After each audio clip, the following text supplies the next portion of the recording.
I'm ready. Hey, I got a question for you. This is going to be the most important question of the day. Tea or coffee? Oh, tea. Damn. Oh, seriously? Of course. Wait. Okay. What kind of tea? Chamomile? Chamomile is good to help you sleep, actually. Chamomile and lavender. I drink a lot of tea. Well, I drink different type of tea as well. Yeah. Jasmine and lemon, ginger, of course. Peppermint. It's good for digestion. Yeah, chamomile, lavender, oolong tea. I've had oolong. Yeah, I have a teapot, so I drink. I usually don't have much caffeine, right? I do because I take pre-workout. Oh, but in the tea itself, it's like kind of mild. Yeah, so right? green tea, which I drink, so you can get some caffeine in green tea, but it's not enough if you wanted it as a pre-workout. So I do drink coffee, but because I drink pre-workouts, I try not to have too much coffee. It's too much caffeine. So yeah, I think Americans, you love coffee. The Brits, coffee everywhere. Tea. Yeah. And yeah, for me, tea. I only started drinking coffee a year ago. Tea with a biscuit? How does it work? Fill me in here, man. I'm not going to do it. I need to be more cultural. I'm not that British. Yeah, so it's a rich tea or digestives with tea, but that's not my type of. What are digestives? Digestives is biscuit. Do you guys have that here? I think you might. Oh yeah, I've heard of that before. Yeah. It's. I don't know how to describe it. It's a biscuit. Shit, yeah, what is it? I don't even know what It's I would. supposed to be something you're supposed to be able to digest, like kind of well, but it's like it's just fake food. Like it's just like a cookie. A basically. digestive biscuit. Yeah, you call it cookies. Yeah, we call that biscuit. Yeah. So there's rich tea. There you go. What a great spin and great way to word it for processed food. Yeah, Digestive biscuit. Digested. Yeah, so it's Sounds great. The Brits it's either a rich And tea is or the digestive. pinky up? No, you don't have pinky up. okay. That's like a weird. But you Don't said do you that. actually use a teapot. Like you Yeah, I have a You have a teapot. whole teapot. Yeah, so I have a teapot because I do loose leaf tea. So you're fancy with it. You don't use those tea bags like we do. I mean, the Brits use tea bags, so there's a way you make tea as well. The British people are very, very passionate about this because Americans put yours in the microwave. Yeah, what's wrong with that? Abomination. That's not the same thing. Why? Oh my god, there's so many things wrong with that. You have to boil the water. Need It has to be steep boiled it, right? water. You got to steep the tea, right? So yeah, boiled water. Put the tea because I don't drink a lot of Earl's Grey tea. So like. That tea sucks. No, I've had Earl's Grey. That's weird. Weird flavor. Yeah, I don't drink a lot of that tea. So, with the milk. So, again, Americans put the milk before. You don't do that. So, you put the tea bags. Yeah. So, the milk goes. I'll probably get in trouble for this because it's probably wrong. But the milk, they put the tea for maybe 2 minutes or something and you put the milk. But I don't drink that type of tea. So, I never use milk in my tea. But yeah, it's not fancy. Like a lot of Asian cultures drink tea and it's usually loose leaf tea, which is how I traditionally drink mine. And so I don't know. People do call me bougie for that. This is a whole separate video, I think. I know. I think it does. Got to teach us. But I have a question. Why do you have to boil it? Why can't you just microwave the water? It's not the same. How is it not the same? It gets hot. This is, trust me, you would have such a big debate about this because you don't microwave the water. It has to be boiled. Has to be. All right. Imagine if you went to like a storefront in London and they take your cup and they just put it in the microwave. You probably walk right back out, right? That's $6. You'd be like, what the fuck? Feel like you're getting mistreated, right? No, you don't. That and putting the milk first before the tea bag. No, you don't ever do that. Okay. Well, yeah, you can do it, but it's just not the right way. So some of what I saw with your training online was some massive transformation over the years. Yeah. And one of the things that stuck out that you said, and I've heard this from some other folks too, was that you made the transition from, I guess, like maybe being consumed by worrying about your body and how you look to other people, and you got more concerned about your performance. Talk us through some of that. What was that like, and how has that helped transform you? I think for me, it was... I think it was about maybe 3.5 years ago when I got to the point with bodybuilding where I was big, I was shredded, but I was like, well, what else am I doing? Because I don't want to do shows. I did not a bodybuilding, I did a show called WBFF. Yeah. Where it's in between. And the stage thing was not for me because I realized I was more of an introvert then. So imagine me on a stage in Speedos trying to do poses. And I'm just I remember thinking Speedos. I think I saw a picture of you in Speedos on your Instagram. no, that's your most liked photo. Okay, so the difference I probably is liked it. The difference is that's on the beach. And I see. I see. That's on the beach, and you're not standing in front of hundreds of thousands of Hey! people. Yo, that's not fair, dog. That's a great picture. Yeah, so okay. What were you nervous about exactly? I know. So if you notice how there's no one around that vicinity, see that? So I still made sure that, it was a little bit of a privacy. No, but on stage it's different, right? People screaming, shouting, and you're supposed to, there I'm standing still. On stage you're supposed to show off, all your hard work. And I failed at that because as soon as I stepped on that stage, I did it twice. And the second time I thought I'll be more confident. And it was just as bad. So it was like, I remember getting the notes after the judges said, you look great. You just couldn't show off your physique properly. And I was just like, because I just crumbled with all the people there watching. And then I realized I didn't enjoy it. And also I didn't enjoy the dieting. Like I couldn't hang out with my friends because I had to have food in a Tupperware. Couldn't go out to restaurants because I had to restrict how I ate. Yeah. So I probably lost a lot of friends because of trying to diet down for shows. Because I just became antisocial. Like we can't hang with him anymore. Yeah, he won't eat carbs. He won't eat fat. Exactly. He won't drink a beer. Yeah. And to make it worse, I don't drink anyway. So it was like, you don't drink, and now you can't even eat with us because I would go to a restaurant and take Tupperware with me. Quick question about the not drinking thing, because you're 35, right? Has this not drinking always been a thing for you, or was there like a point where you're just like, I don't drink anymore? No, I always say this to people, it's maybe a good thing that I don't like alcohol. It's not because I don't have anything against alcohol. Okay. I just never liked it. And I've never been drunk. And people are like, whoa, you never been drunk. I think because I'm too much. Well, that sounds great. Yeah. Because I don't like the taste of alcohol. And people have said, well, you're not supposed to enjoy it. You're supposed to just drink it to get to the stage of being drunk. I'm like, well, why would I do that? Like, I love food. I want to enjoy eating food. And I enjoy eating food. So if I don't enjoy something, why would I do it? And people go, well, when you're drunk, you forget all your troubles and you're happy. But then sometimes I talk to my friends and they're like, I can't remember what I did last time. I'm like, how do you remember? If you were drunk, you don't remember what you did. How do you know you had fun? Like, that made no sense to me. So, and I'm too much of a control freak. And I think that's what it is. I am too much of someone that likes to be in control. And I'm scared of what I would do if I was drunk. So I'm like, okay, maybe I should avoid that stage. So I can have a glass. I've kind of, in my later years, relaxed a bit where I can have a glass of champagne, but I'm one of those people that would hug that glass of champagne like to the duration of the event.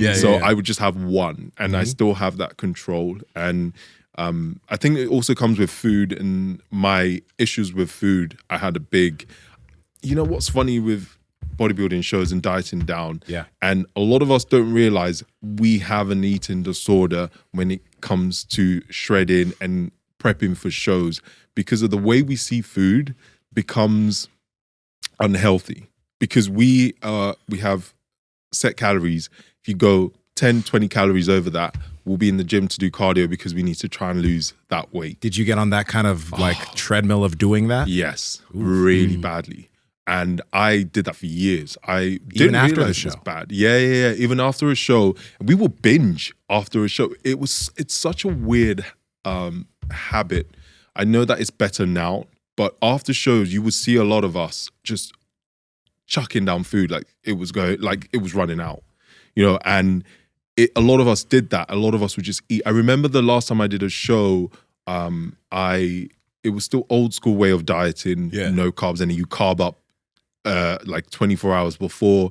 And I remember the day after my show, just eating so much food. I had heartburn for the whole day. Like it was so bad. And I was bloated really badly from it. And I remember that my relationship with food was really bad when I wouldn't, even after I did a show, I was still uncomfortable with eating anything quote unquote unhealthy. And when I did, I would go and do like an hour's cardio. This was before I started doing like CrossFit and conditioning. I would just go on the Stairmaster for an hour. I was like, no, I had pizza yesterday. I need to burn off those calories. Did it mess with your mindset a lot? Absolutely. Yeah. So feel fat, think you're fat. Yeah. All that stuff, right? Yeah. You know, I remember trying to be, when you're bodybuilding, trying to have this aesthetic look, you don't want to be fat, quote unquote fat, but also I remember looking in the mirror and never seeing all the things everybody said was positive. I would just go, oh, my shoulders are too small. Why are my shoulders not wider? My legs are not as shredded as they could be. Man, if this guy isn't seeing good stuff in the mirror, then this is how bad it was. Yeah. I say this to, there's one picture where I remember got reposted everywhere, Simply Shredded used it. Everyone was like, oh my God, you looked amazing then, you look incredible. And I remember that picture when I took it, just going, oh, I wish I had more of a V taper. I wish my abs were a little bit more tighter, and I wish I had my legs were slightly bigger and my hamstrings aren't as shredded as I want them to be. I have a question for you real quick, Obi. What year do you think that was posted? That picture was posted on Simply Shredded. How long ago? Or how old do you think you were, if you remember? I was definitely in my early 20s. God, that was a long time ago. Probably about 6-7 years ago. 6 or 7 years ago? Yeah. Because I remember when I was in my early 20s and I was starting to like focus on like fitness stuff. Like I remember seeing that back photo on Simply Shredded. Yeah. I was like 21 or some shit at the time. I was like, I want to get it back like that. Yeah. You know what I mean? So it's pretty cool. Like this, it's funny, with this picture, I didn't realize how lean I was. And then, but when I looked at it, I was like, oh, my lower back could be a lot leaner. I wish my lats were slightly bigger. You know, rather than seeing all everything people were saying. Yeah. And I kind of was, sometimes I would still, I mean, now I look at it, I'm like, oh God, I wish I could get to this stage now. I can't do it anymore. But when people were seeing a lot of the positives, I was focusing too much on what I could do to look better. And then looking at other people on Instagram and going, oh, I wish I had that guy's physique. That guy looks a lot more impressive. And, you know, I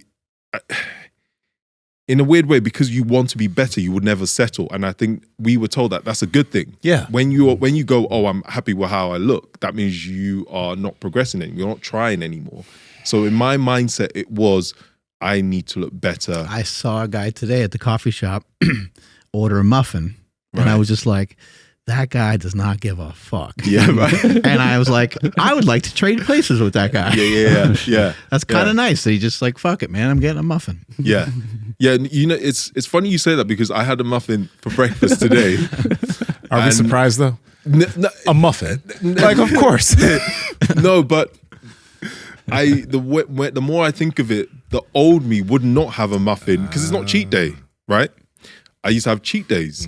So I would never touch a muffin unless it was a cheat day. Cheat day, it's legal. Yeah. You know, I wouldn't go to restaurants where I wouldn't care what's on the menu because I want to go to a restaurant. I wouldn't go, oh, what's the less damaging food on this menu?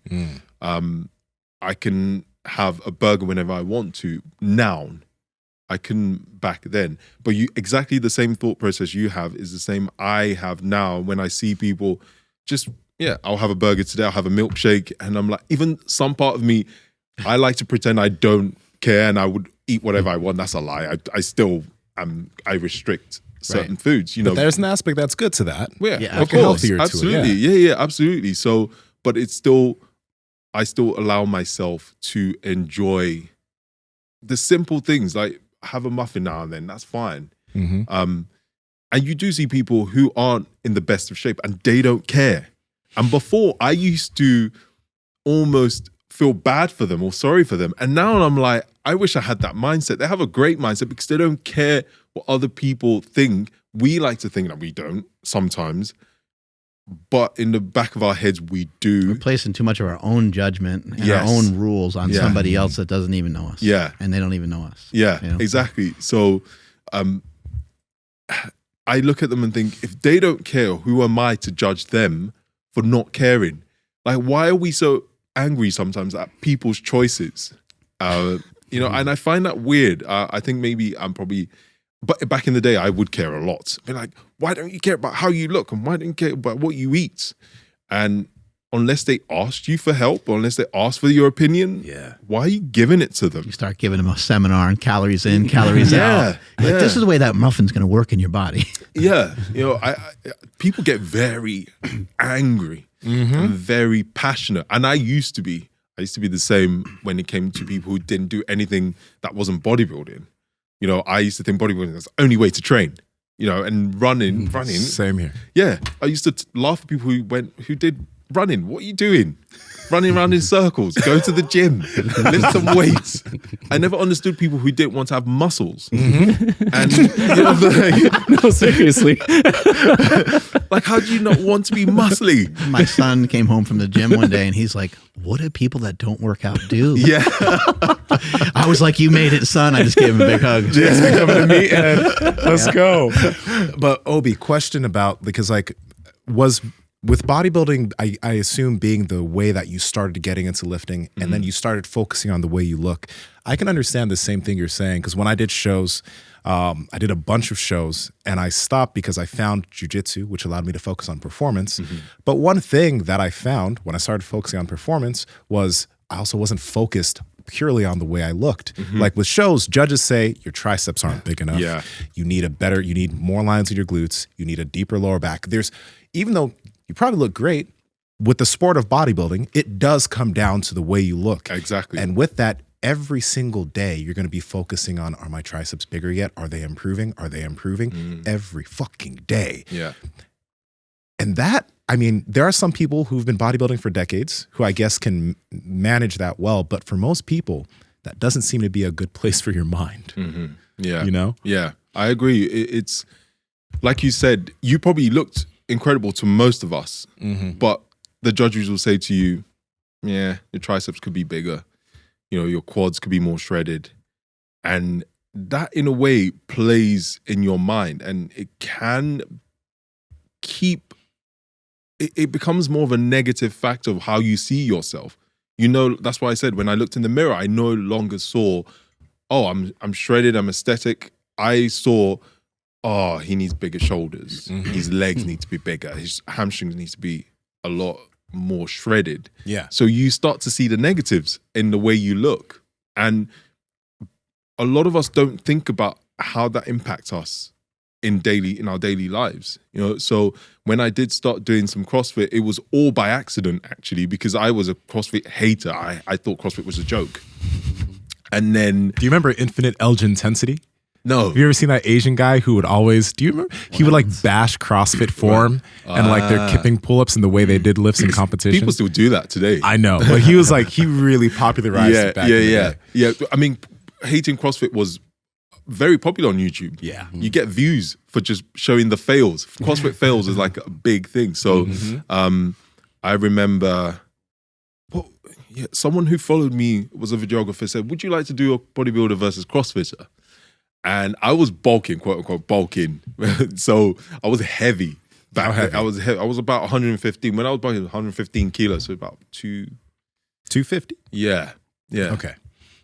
So I was not I didn't have any fitness level whatsoever. So when he said, would you like to try it? And I just thought, well, CrossFit is just, can't be that hard. Yeah. I went to do it and it's actually Craig Ritchie's quite popular Team Ritchie in the CrossFit industry now. It's huge. Okay. And we got to the workout. It was 21:15.9 pull-ups, deadlift, and assault bike. I've never used an assault bike before. And obviously 21:15.9 means 21 reps on all three movements 15.9 as quick as you can. And the pull-up section was interesting because obviously, you know, CrossFit pull-ups, yes, we everybody takes the piss out of CrossFit pull-ups, butterfly pull-ups. I was doing normal quote unquote normal pull-ups. And I was like, how has he gotten to the deadlift portion in the space of 10 seconds? And I was still doing 21 pull-ups. Yeah.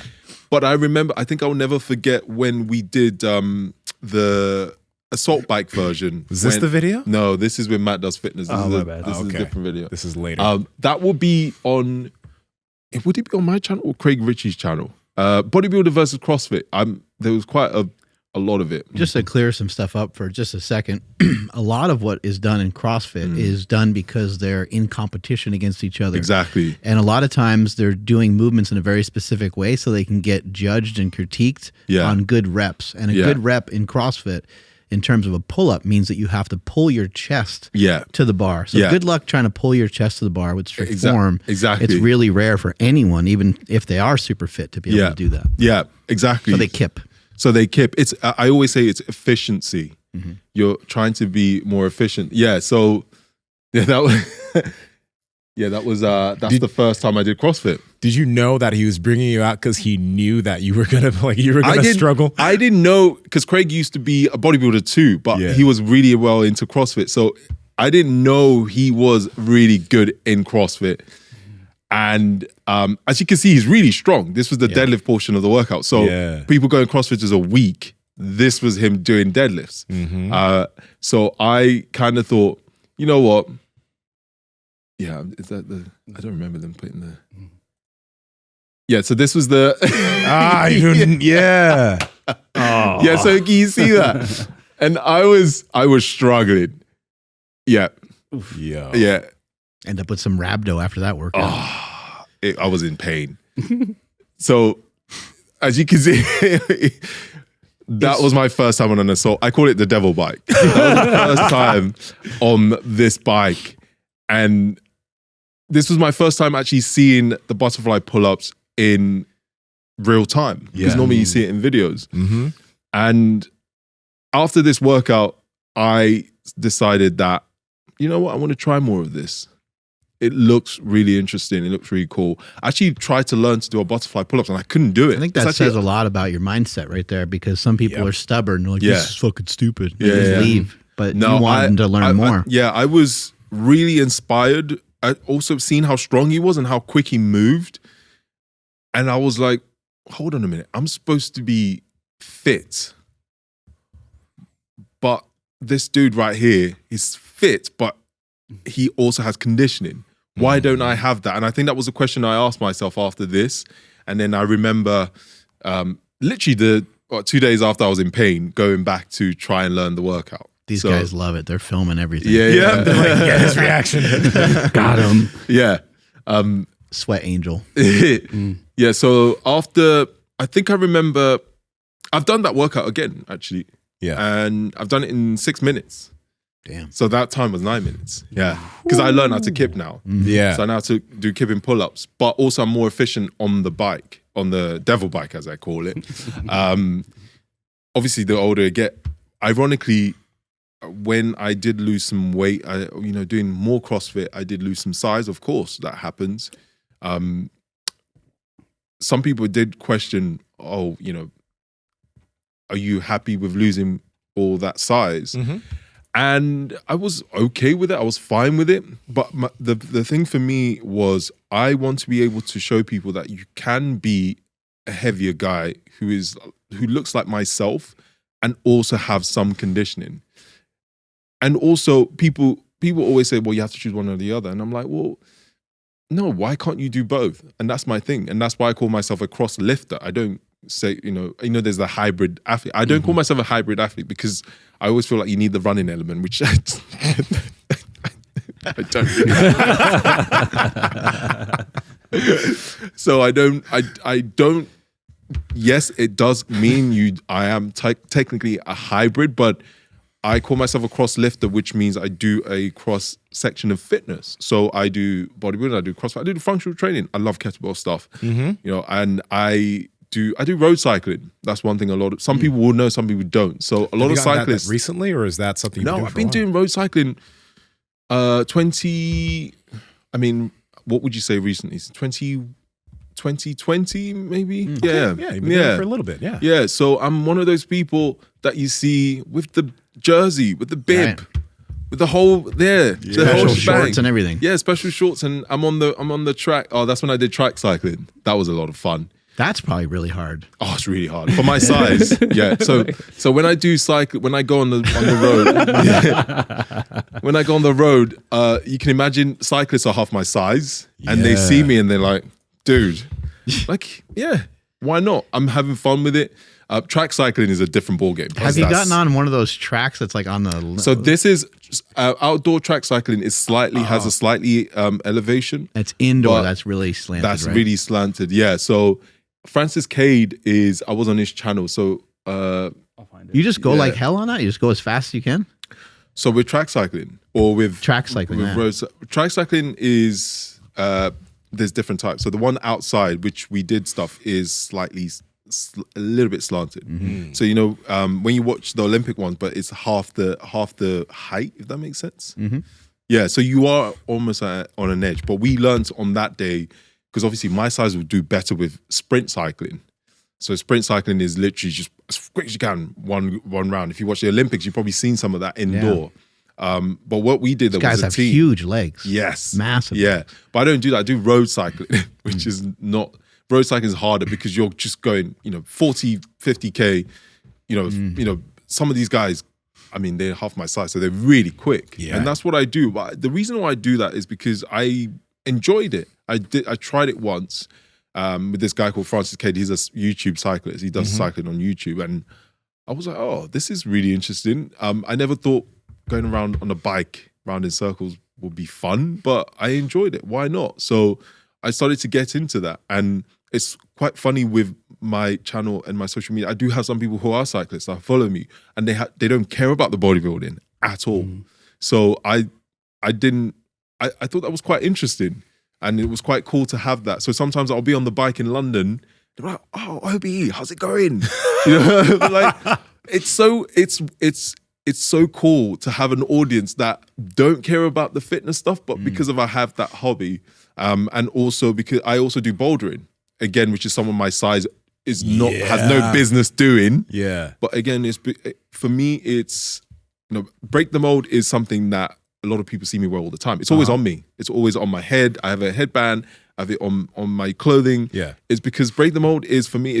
I remember when I said to Craig after doing a CrossFit workout, I want to break the mold of being the big dude that can't do anything. Yes. Yeah. I know what you mean. I want you to. If there were 5 of us here and everyone had different disciplines, you would be like, you could be a runner and be like, let's go out for a run, a light 5K run. I can't run very fast, but I'll be like, yeah, let's do it. I can do that. If you said, let's go bouldering, I can do it. If you said, let's go on the bike, I can do it. If you said, let's do some conditioning workout, I can do it. Yeah. Said, let's do some good old bodybuilding, I can do that too. So for me, training has become something that I want to be able to do for the rest of my life, but also I want to be able to have different disciplines that as I get older, I'll be fine with just running. If someone said to me, you can't train for a week, but I'll be like, well, that's fine. I've got a skipping rope and there's road anywhere you travel to. I've gone on holiday where I've not went to touch the gym. I remember South Africa, I only trained once and the rest I did bodyweight stuff. Yeah. The old me would have struggled with that. I'll be like, no, I need to find a gym anywhere I go. Gotta lose your gains. Yeah. But ever since I started the whole CrossFit scene and then going more into conditioning and becoming more of a CrossLifter, it just meant that I'm not scared if there isn't, or I'm not like panicking. There's no gym around me when I travel. Yeah. Because I can train without having a gym now. I can enjoy fitness without it needing to be in a confined space with equipment. And it's actually fun. So, for me, the biggest thing is now I go, what's your advice for people training? And I always put fun in my top 5 tips. If you're not enjoying something, you will, that's why a lot of people give up when it comes to fitness and challenges and all these, especially when you're new to the gym. What about with food? Can you do that with food too? I think there's some aspects with food and dieting. When you are trying to diet down with food, there is some sacrifices you will have to make. Absolutely, because we can lie and go, oh, you can eat whatever you want as long as within your macros. Technically, you can, but if you already have issues with self-control when it comes to food, you do need to set that discipline. That's why a lot of people see me and I eat the way I want. I go to restaurants all the time and how do you eat like this? I'm like, well, I don't do this all the time. I already have that discipline. Yeah. And I had to have that discipline when I started to diet down and make sure that I had the basics and learned the basics of food and how macros and calories worked. And also just learning to that self-control.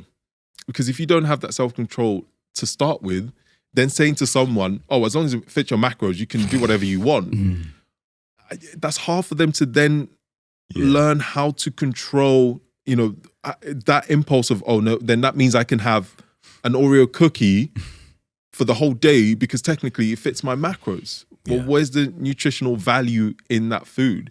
So I always tell people to learn, especially how you can make good, healthy, nutritional choices or, before, then after a while, you can then go into whatever fits your macros. Power Project family, your normal shoes are making you weak. This is why I partner with Vivo Barefoot shoes, because they have a wide toe box, they're flat, and they're flexible. So with every single step you're taking, if you're taking a 10-minute walk outside, or when you're working out in the gym, your feet are able to do what they're supposed to do in this shoe. They have tons of options for hiking, running, training in the gym, chilling and relaxing, casual shoes for if you're out on a date. You need to check them out. And Andrew, how can they get it? Yes, that's over at vivobarefoot.com/powerproject, and you guys will receive 15% off your order automatically. Again, vivobarefoot.com/powerproject. Links to them down in the description as well as the podcast show notes. Question. When you were younger, right. Because I'm one of those people who I ended up picking up the habit of fasting. We all did. We don't do it every day, right. But it's something that is in our toolbox because now we're not we have to eat all the time. And right. when we're feeling a little hungry, we're not angry about it, right? But when it comes to eating, we here can all eat a lot of food. Right. If you say, hey, you're having an Oreo, but you have the whole thing in front of me, I'm the type of person who before, I'll just eat all 3 sleeves. Because I can do that. And then I can eat more after that. I'm a person who can eat a lot. So were you someone who can put down a lot of food, or did you have a struggle putting down a lot of food? No, I was, I loved food. I still do. Yeah. But I didn't have self-control. So, Same. I watched a lot of TV. I was more of an introvert, so I didn't have a lot of friends growing up, and TV was my friend. WWE was like, hey, I wanted to look like, one of my favorites was The Undertaker and Kane because they were weird. All their brothers. Yeah. I liked the weird people who were hench. Yeah. So I wanted to look hench, but also I liked the fact that they were a bit weird. And that's why I actually started bodybuilding, because I was like, I want to look like a wrestler. I thought that it was unachievable until I saw someone, this time I lost a lot of weight. I used to do a lot of running, and then I went to, I was feeling more confident. So I was going out after working I used to work in Selfridges or in a shop.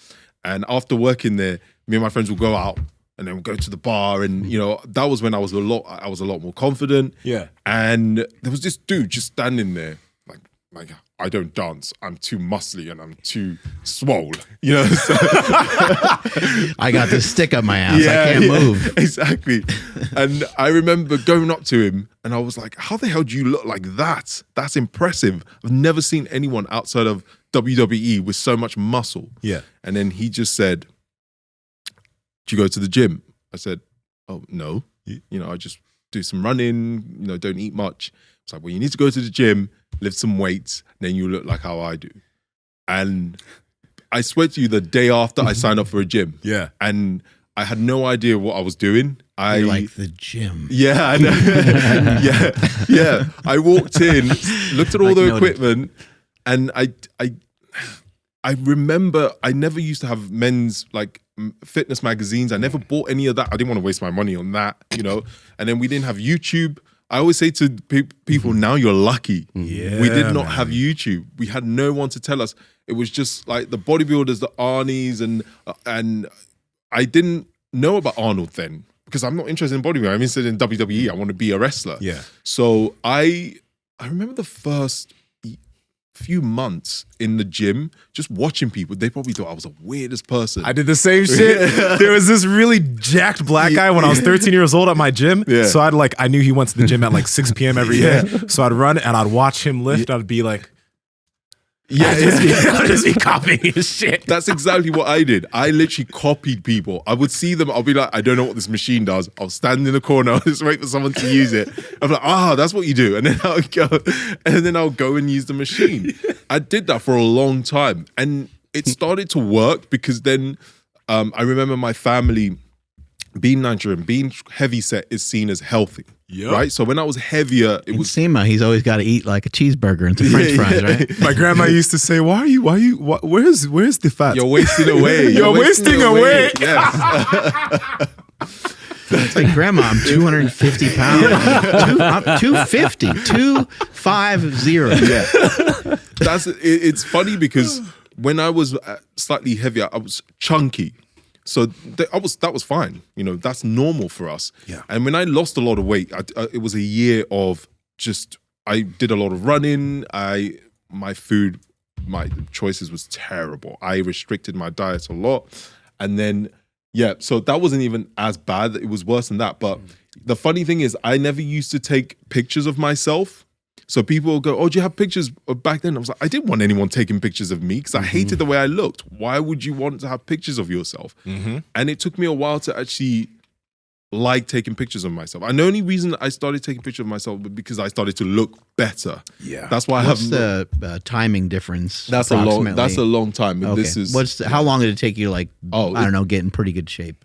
I would say I was 21. Probably about 5 years. So you're 21 on the left there. So yeah, about 21 there, and then there. Not a bad physique, by the way. Like, you know, it's not a bodybuilding physique. Yeah, so that was you also don't lift at all there. Yeah, yeah. Right, so that was kind of already. I've already started training though there. That's why I was doing like the pictures because everybody was doing, and I hated. It took me a while to actually even share this picture, the before one. And I hate this after one because when you're 21, so it's not when you're 21, did you at 21 there? Did you have any lifting under your belt, or is that with no? So lifting? I did. So I started losing. I started to change the way I looked when I was about 18. Okay. Yeah, I was gonna say you look 18, a little 19. Bit. You look a little bit trained on the left. Yeah. Like the arms and chest I would not allow anyone to take a picture. I would not take a picture when I looked my worst because I didn't want people to see that. I didn't even like shirt off. Yeah, I didn't like the way I looked. So why would I want anyone else to see it? That's why it took me a while to actually post a transformation picture. But I remember it was quite a long time ago. I just feeling a lot more confident in how I looked to be like, you know what, I'm fine now. I'm sharing, what I look like and what my work from when I started. Well, not really when I started because I already started, to how I look now.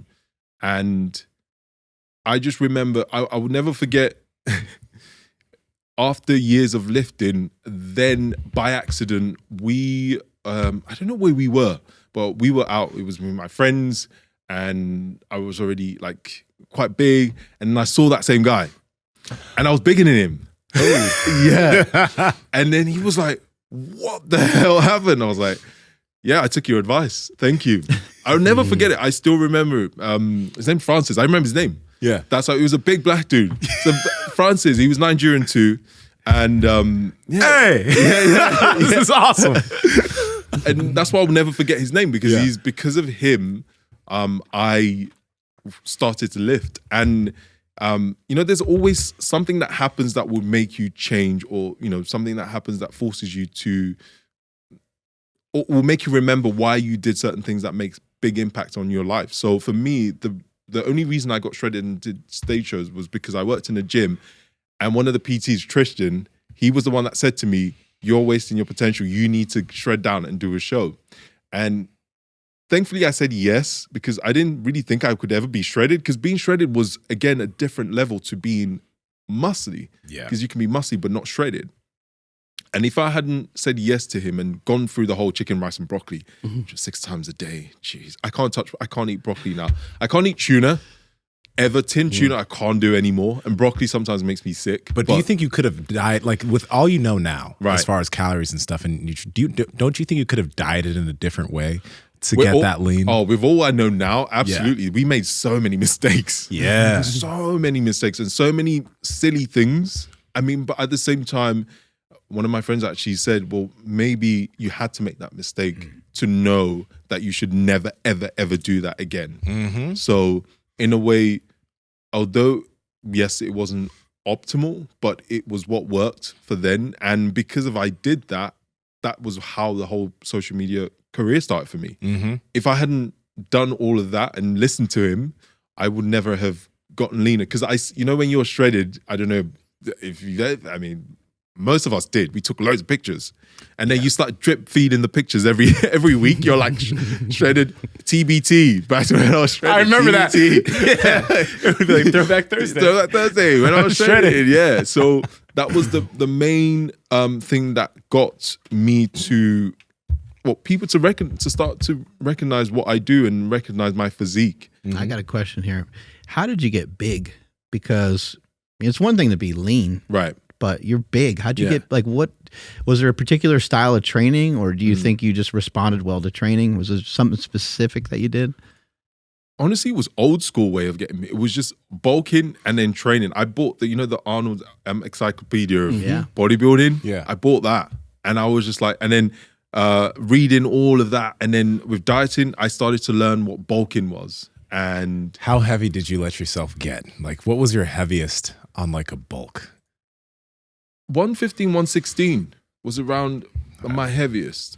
Wait, how much do you weigh now? Because you still look dense. I'm about 113, 114 after Christmas, but 112 is what I try and stay.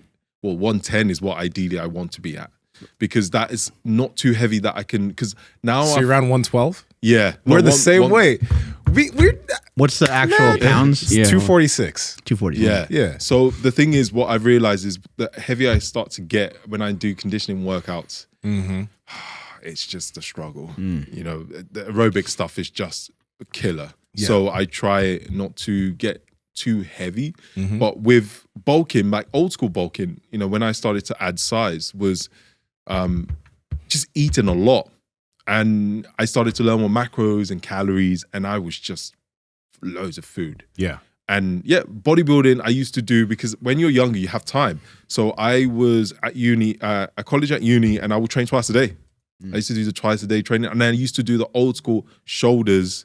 So what single body parts? Now everybody's like, no, you don't need to do that anymore. You can do full body. You can do push pull. I found that to be really motivating, just to pick one body part, because it's like really simple. Oh, I'm just going to do shoulders today. I found it's easy to be consistent with that. Yeah. So I mean, now there's so many scientific research that says you can now just do push pull, full body, and that's optimal too. But I did the old school way. You know how bodybuilders would do shoulders in the morning, maybe like back in the evening, biceps in the morning, and something else in the evening. I did that. I had the time. And when I worked in retail, I would go to the gym early in the morning and do my cardio work, and then go back and do some bodybuilding. So I did. Don't tell us that you worked at Abercrombie. No. Okay. I did, sadly. No, I didn't work at Abercrombie. I worked in Selfridges, and I worked for Reese, and that's slightly more cooler than working for Abercrombie. Selfridges? Selfridges is like a really. If you go to London, if you go to England, if you go to Central London, West End, Selfridges are this big. Do you know Harrods? You've heard of Harrods, surely.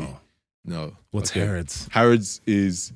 It's one of those. What would I equivalent? Like Macy's in New York. Yeah. So Selfridges is similar to that. Okay. So okay. Really expensive, cool, but Selfridges had a mix of super expensive and cool brands.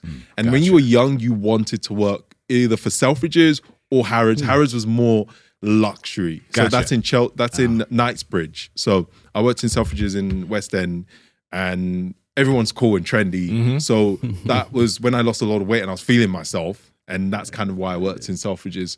So just Selfridges, the website, that's all. Oh, you can find pictures of what it looks like. It's a big department store, but it's bougie as anything. So that was kind of, for me, working there made me also, it's like you're trying to impress people, right? So that's why I started to go to the gym more, just so that I can impress people. And actually I quit that job because I became a personal trainer. I didn't know you could be a personal trainer. I didn't know that was a job. So, and my parents were like, my mum was like, what? Personal trainer? Because I went to uni and studied marketing and finance. How'd they feel about that? They were like, well, what does that mean? That doesn't sound like a job. You teach people how to exercise. And I was, I was like, that's a job. You can do that. And I mean, it's taken a while. I mean, even still when I started doing this whole social media thing, they were like, okay, what do you do? What exactly is your job title? And I'm like, I teach people how to lift weights. And Nigerians now they're getting better at understanding what that means. But when I was a personal trainer, it took a while for my mum especially to like realize that this is actually an option as a job. And that was when I went full into fitness. That was when I was full into the whole bodybuilding. I had those, the bags with your meals that you can put. I can't remember the name of it. Six-pack bags. Yeah, the Tupperware full of your meals, walking around with that. And then just having gallon of water. Yeah. All right, I got to know that. Like, how do you handle, because like one of my aunts, as I started getting bigger, one of my aunts is a nurse, and she pulled me aside one Thanksgiving and she's like, Nsima, are you taking drugs? Yeah. So, because like you got big, how, like, first off, because people probably ask you that all the time, but how was that for you? How do you deal with that? Because you probably get that all the time. I get it all the time. I remember being trolled really badly for it. There was a guy who does YouTube and he like trolled me for it. And actually it was so bad. I remember looking at companies that test, and one of them was like, we only test Olympic athletes. And it was so funny because she was like, well, you need to be a team, and it's quite, we don't just test individuals. Yeah. Because I was so determined to try and find a way to prove to people. And now I kind of just let people think what they want. You would never be able to, unless you find someone who can officially test you properly. I'm not scared of that. I think a lot of people feel like, oh, if you're not on any form of steroids, you would be happy to get tested. Yeah. But unfortunately, if you do the test yourself, doesn't matter. It doesn't work. You're choosing it has to be what do you call, like the third party tested. Yeah. And you can't know about it, and they have to surprise you. And So I know people that have tested themselves and they've been trolled for it. It was like, well, you're off cycle, dude. Yeah, you're gonna go when you're not taking anything. Yeah. So now I kind of just let people think what they want. Did it used to bother you though? It did in the beginning. Yeah, that's why I went to research into how to get tested, and because when you know that you are not doing something, people telling you emphatically that you are, and I'm just like, you can't disprove it unless you go through the route of getting tested. But then if you test yourself, it doesn't work because you're controlling it. So my family's never asked, actually, funny enough, but you will get people that still say it, and then sometimes you get people that will try and pretend that they're just joking. Oh, where can I buy it from? Wink, wink, nudge, nudge. Like, I know you're not taking it, but where can I get some? I'm like, okay. I mean, when I was younger, it bothered me a lot. Now I'm just like, and make up your own decision, whatever you want to. With lifting, were you lifting heavy in the beginning to get big? Or was it still kind of more straight bodybuilding? Yeah, it was a lot more bodybuilding, like high volume, super high volume. Yeah. I mean, I think it was even too much volume. Even when I've toned it down, I still find that I do a lot of volume. And even people on YouTube are like, my God, that's a lot of volume. And I'm just like, because I'm so used to training this way. I even think sometimes I do a workout video, a bodybuilding workout video, and I think I've toned it down. And then people go, this is too much. And I'm just like, this is what I'm so used to. Yeah. And I did used to do heavy lifting too, but not to the extent of trying to, do 280 kilo deadlifts and things like that. You wanted good quality repetitions and good set after set, right? Exactly. I think that's also kind of what a lot of people will always say to you if they've watched my training video. Oh, he's that guy that's always like form. Like I would use. I remember, was it Ben Bukowski? He said I can make a 5 kilo dumbbell. I don't know what you do in pounds, the equivalent. Look and feel heavy, and that always stuck with me. And Kai Green also is known for just using lightweight and making it work and it's all about form. And I took a lot of that information to away. And for me, form over everything. So every time you watch my bodybuilding videos, it's not glamorous. I don't shout like I'm crazy. I'm not like, rah! I'm so calm. And people are like, how is this workout effective? I'm going to show you how to run. Yeah. While you're here. Yeah. I mean, because you can run the same way. You don't have to work nearly as hard as you might think. I'll get you through it, big guy. You know what? I think it's just my body, when I start running, just going, what is he doing? What's happening? This is what are you doing? So running is one I used to just see running and you just put in your shoes and go. Yeah. But then when I learned that there's so many technicalities to it, now I've realized there's more to running than just put on your shoes and go. How did you get into the barefoot stuff? Because I can see you're kicking it with those Vivos over there. Yeah. So Barefoot was an interesting one. I wore Vivos for a year. How did I get into Vivo? I think there was one time I saw the shoes and thought they were really interesting because I have flat feet. And I was like, I'd really like to try these shoes. So they sent me the shoes and I was like, this is interesting. I mean, the first 2 weeks, you had to get used to it. Yeah. How was it for you? Like, what do you remember? The first few days, like my feet were in pain.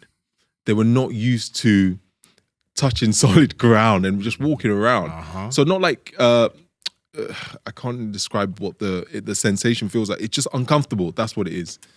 And I remember trying to do some CrossFit stuff, like jumping, skipping, like jump rope, skipping, box jumps. My feet were they were on fire. Yeah. And I was like, I don't think I can do this. This doesn't feel right. So rather than stop, I said, okay, I'm going to just go between both of them. And then I started to realize that it was funny. After a few months, I said to myself, hold on, you don't even notice most of these things anymore. And I stopped wearing my other gym shoes. I started wearing the Vivos more. I didn't realize that I was doing that consciously. I just was every time going to pick my training shoes, which I had loads of, I would just take the Vivos. Yeah. And that was it. And then I just remembered thinking, wow, this made such a huge difference because when I put on my other shoes on, I just felt unsteady, unstable, and I would always just go back to wearing the Vivos. So when I did Vivo had this thing, it's called Vivo Health, and they analyze your feet and how you walk and how you run. Cool. Yeah. And he said, bring your running shoes. And then I put my normal running shoes and I was running and he could see that I wasn't having contact with the floor when I was running. Right here? Yeah. So that was like a 3D print of my feet. As you can see, I was extremely flat-footed. Yeah. And you mentioned one of your feet is bigger than the other. Yeah. So I think is it the left one or the right? The left one is extremely flat and slightly bigger than the right one. So this was also an eye-opener because I always felt that my left, whenever I had shoes on, the left one felt tight. And when we did that, now it made sense. Yeah. And he almost said it's a shame that shoes don't come in optional sizes like that or half sizes. And it was after that we did, because I started running then, and then we did all the analysis and I learned about foot health and you can actually train your feet. Didn't know that. Yeah. You do exercises for your feet. Again, didn't know that. And I've gone back since, and it's made a big improvement.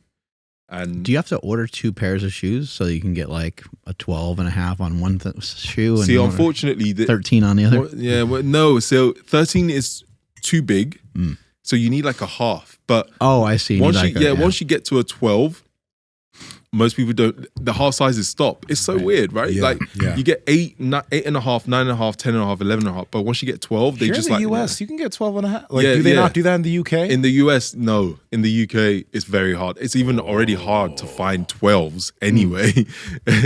So most sizes stop at 11, especially European sizes. They stop at 11. Pause. But there are so many. Like you're a 12. Yeah. You're a 12 to 13. I'm a 13, 12.5 to 13.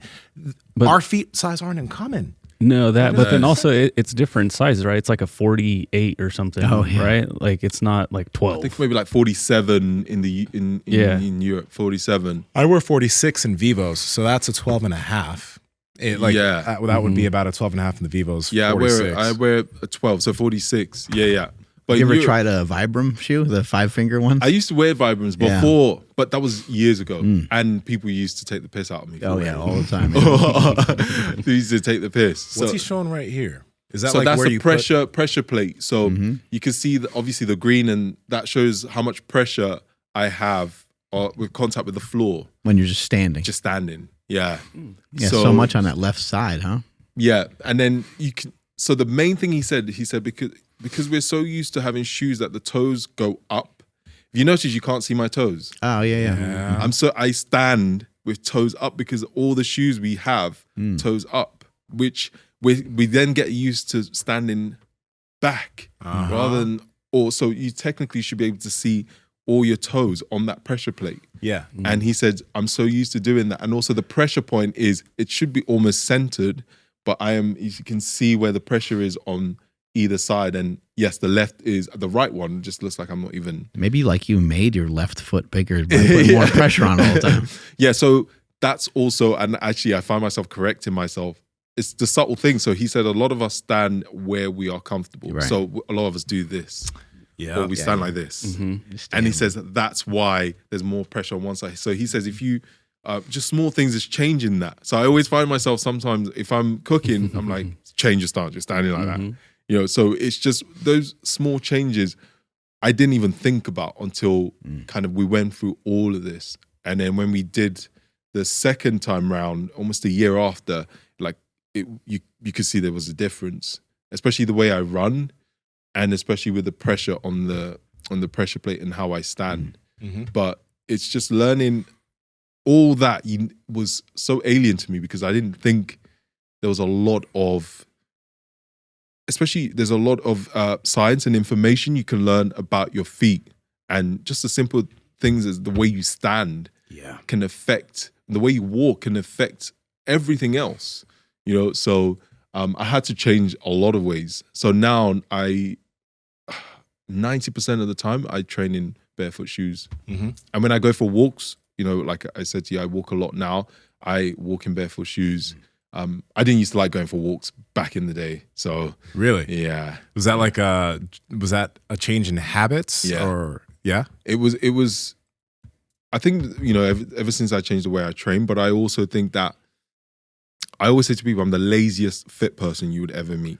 Like, I am super lazy. So I had to force myself to be more active when I'm not just in the gym. Yeah. If that makes sense. I know what you mean. So I have, as you can see, those are the big toes, the leg exercises. So it's controlling your toes, which I didn't think that you could do. But I mean, it's a little bit interesting when you watch him do it and he does it really well. And then it's like, you should be able to individually move them and stuff like that. So yeah, I learned a lot from that day. Did you have? Oh, good. I was just asked, it's performance wise though, or maybe not even performance wise, but what was something that you noticed after wearing the Vivo shoes for a while that you noticed oh shit, I didn't even know this could come from having stronger feet? It's more especially when it came to the explosive. So I was learning some S&C training with one of my rugby coach. So we were doing it for fun. Yeah. And then beforehand, I was doing it in cushioned shoes. And yeah. And I struggled with a lot of the movements because I'm not used to being explosive. And once I started Vivo, so I actually started doing them in Vivo shoes as well, a lot of the S&C stuff. And then after a while, I noticed I was moving better. I was just like, you know, in terms of speed, reaction, and also when it came to squats and kettlebell training, I found that once I stopped using those the cushioned shoes, I was moving better. And then the main thing for me was I used to have a lot of back pain, and I used to butt wink a lot when I used to squat. Yeah. And I found that my mobility now is so much better. So it got to the point where I would say to people, okay, right, we're going to do a Kang squat or Cossack squats with barbell or you know, kettlebell. Let's go. For me, it's standard. It's easy. And then I get someone to do it, and they're like, oh, I can't do that. Like, how can you not do a Cossack squat? It's really easy, but because my mobility has improved so much, for me, a basic movement like a Cossack squat, some people still struggle because they don't have that mobility and ankle mobility, because my ankle mobility was shocking when I started.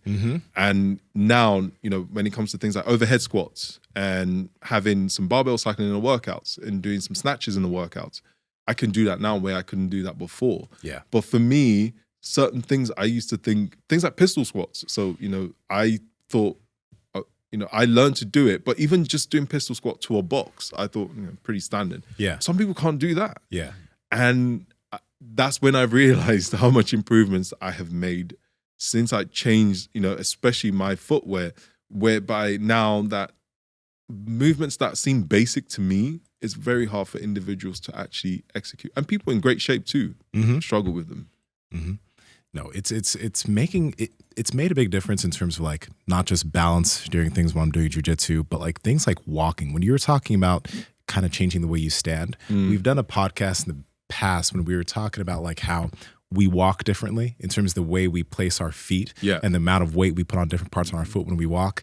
We run differently. A lot of things have changed after we started, not just like, obviously, you know, like right now we're smashing our feet with these things, but like as we've been able to increase the fitness and dexterity of our feet, it's seeped its way into other things that we do as far as like lifting, running, jujitsu, all of that type of stuff. Yeah. It's pretty wild.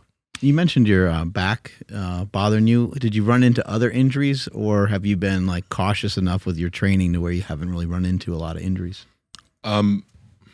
I think when I did bodybuilding, I was just careful that I didn't want to be injured. So I was, I mean, you know, you have like inflammation, you know, tendinitis and, you know, the usual, but it wasn't anything scary.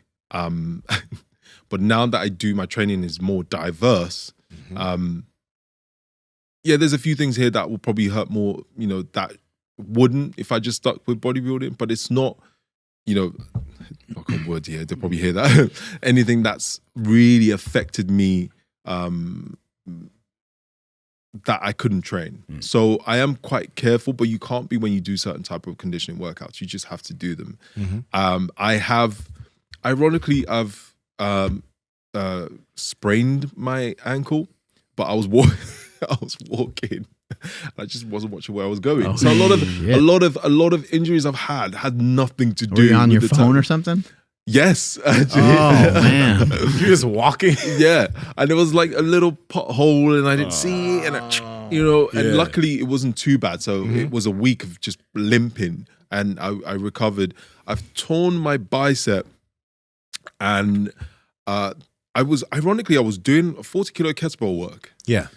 And I was fine, you know, and I just, obviously you're tired, and I just didn't put down the kettlebell. It was the end of the session. I was just filming it actually for social media, and I just didn't put it down carefully.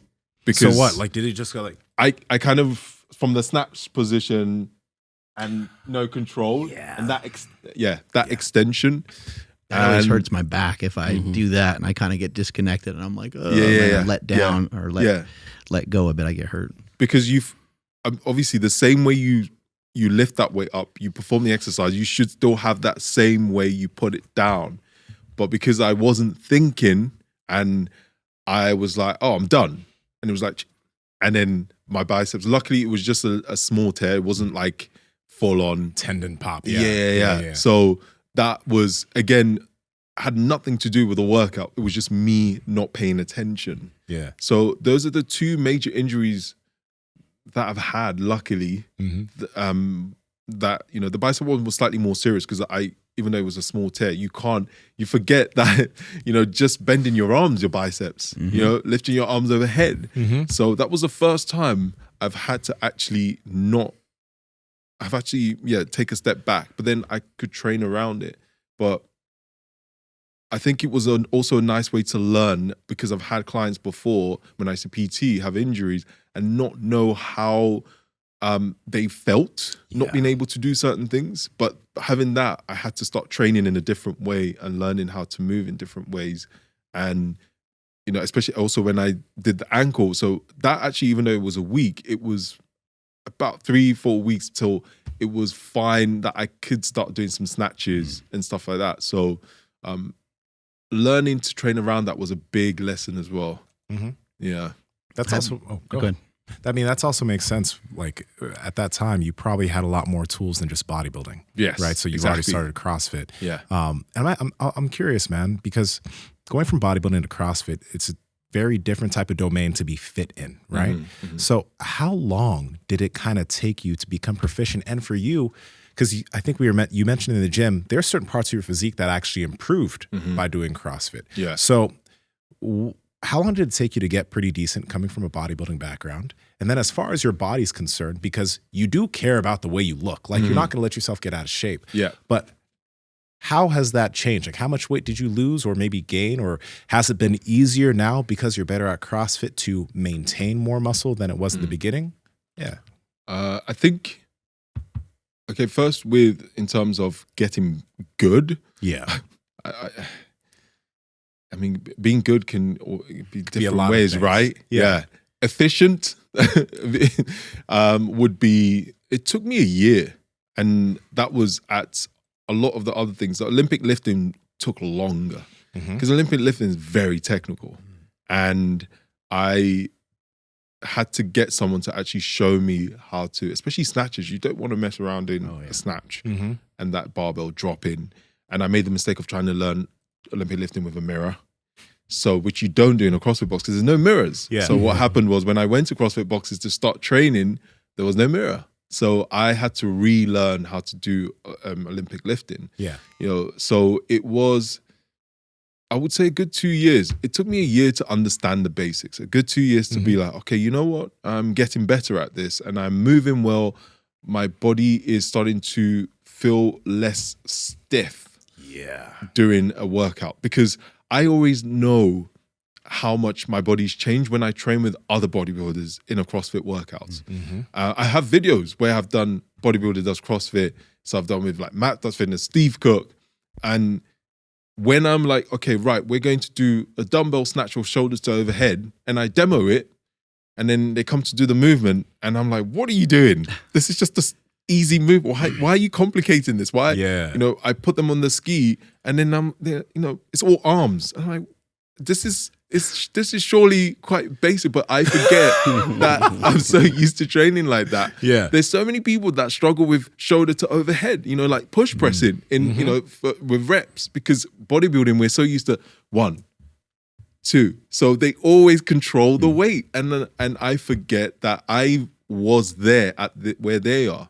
And sometimes for me, what I think is quite basic movement and should be understandable, I forget that they don't do this type of movement. So I think for me, that's kind of when I realized that, okay, I'm a little bit better than I thought I was. And especially when I do a workout with someone who does bodybuilding, but they're half my size and we're doing the workout and they're struggling. And I'm like, okay, this is so easy for a lot of CrossFitters, and I'm not even pushing you as hard as I could. I think that's when, because sometimes I do sometimes feel like I'm not as good as I should be. Yeah. And then until I train with people who don't train like that, and I'm like, you shouldn't be struggling. This is not that hard. Yeah. But it is hard. It's just that I'm used to training that way. And I think that's when I realized that I was getting a lot better. And when I started to be able to do, you know, Olympic lifting movements in a, you know, barbell complex in the WOD, so you're tired, so under fatigue. So we're like, okay, 20 cal bike, and then 10, shoulders to overhead, ground to overhead, or some snatches. Yeah. You can imagine a workout where they, there was one we did, which was so silly. Now think about it. It's 20 cal ski and then 300 kilo snatches. Whoa. 300 kilos? So 100 kilo snatch times 3, not 300. But like times 3, not 300 kilos. Okay. No. But this is like conditioning. So it's under fatigue, which you see some CrossFitters, a lot of the times, Olympic lifting movements, I know is sometimes weightlifters see that as a really bad thing. Yeah. But, this is what they do in CrossFit. So for me, when I realized that, okay, I am getting better, was when we did this workout. And first I was a bit scared. I was like, 100 kilo snatch when you're tired is not fun. It's harder on its own. Yeah, and it's from the ground. It's not from the ground, yeah. So my friend is so good at CrossFit. So for him, this is like standard. So I was like, right, okay, I'm gonna have to try it. And I remember I did the workout and I did it and I was fine. And I was like, okay, so I am actually much better than I thought I was. Yeah. And sometimes it still surprises me. But then when it comes to the aesthetic side, it's the beauty sometimes with CrossFit training is you stop caring because it's not part of what you're doing. Yeah. There's no emphasis on your physique, even though yes, they train topless all the time. There's a running joke with CrossFitters is like they walk in and just doing a warm up and the top comes off. Yep. So it's it teaches you to learn how to move and not care too much about the aesthetics. I mean, the aesthetics will still be there, because of the way you're moving. But yeah, this was the second one we did. The first one he did was even. I was a little bit more mean. The first one, like the workouts we did. Matt Does Fitness. I think I did torture him more than anyone else. Yeah, I'm gonna fuck you up a little bit. So Matt Does Fitness. I gave him a bit too much to do. It's always a partner workout. But I remember even with Steve, he started to do more CrossFit style workouts. He does now anyway. Because one of the guy he works with, Jacob, he used to be a CrossFitter, really good CrossFitter. So Steve actually, and he used to play American football as well. So, for him, he was like, I just started to add some of these into my training. It just made sense. Yeah, the workouts are quick. They're pretty efficient. Yeah. So for me, I don't do all the CrossFit style workouts. Of course, yes, I still think some workouts, not the best. And I just don't do them. I pick and choose which ones I like to do. I program stuff for myself, things that I know for my size makes sense. So it is all in the programming, especially if, like myself, you're a big guy. Yeah. Put in a load of gymnastics in your workout. Someone my size makes no sense. So you gotta be kind to yourself. Yeah. Exactly. Yeah. But videos like this I enjoy doing because then I get to torture people, of course, which is fun. Yeah. But it goes to show people, how hard the workouts are. Because when you watch me do it, you're just like, okay, yeah, he's just doing adult PE. I think there's a part of you that's also like remembers the first video you did with that one guy. Yeah. What's his name? Craig Ritchie. Yeah. And you're like, fuck this. This is never gonna be me again. Yeah, absolutely. So it's like I enjoy it now. I say to people, I love it. Like it's some of the workouts are horrible. Some of them you absolutely hate at the end of it. Yeah. But I still enjoy doing it. And that for me is the fun aspect of fitness. So, the bodybuilding is still there. Like I still enjoy doing that.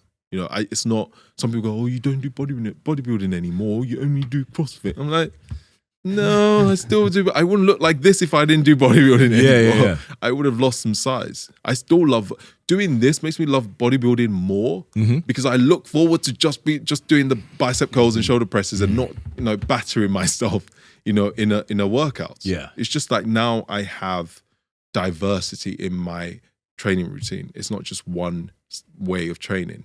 You think you'll compete in bodybuilding ever again? The only way I'll do that is if it's for like a challenge or something. Like you do a series. Specific goal, maybe when you're 40 or something. Yeah, I don't know. it's just that dieting aspect. It's just like restricting your calories because you have to, no matter how much we want to say that there's flexible eating in how you diet down, you will still have to be in a deficit. And that would affect my CrossFit style workouts. You can't be doing conditioning when you're like, you know, minus 10% body fat because you will injure yourself. Yeah.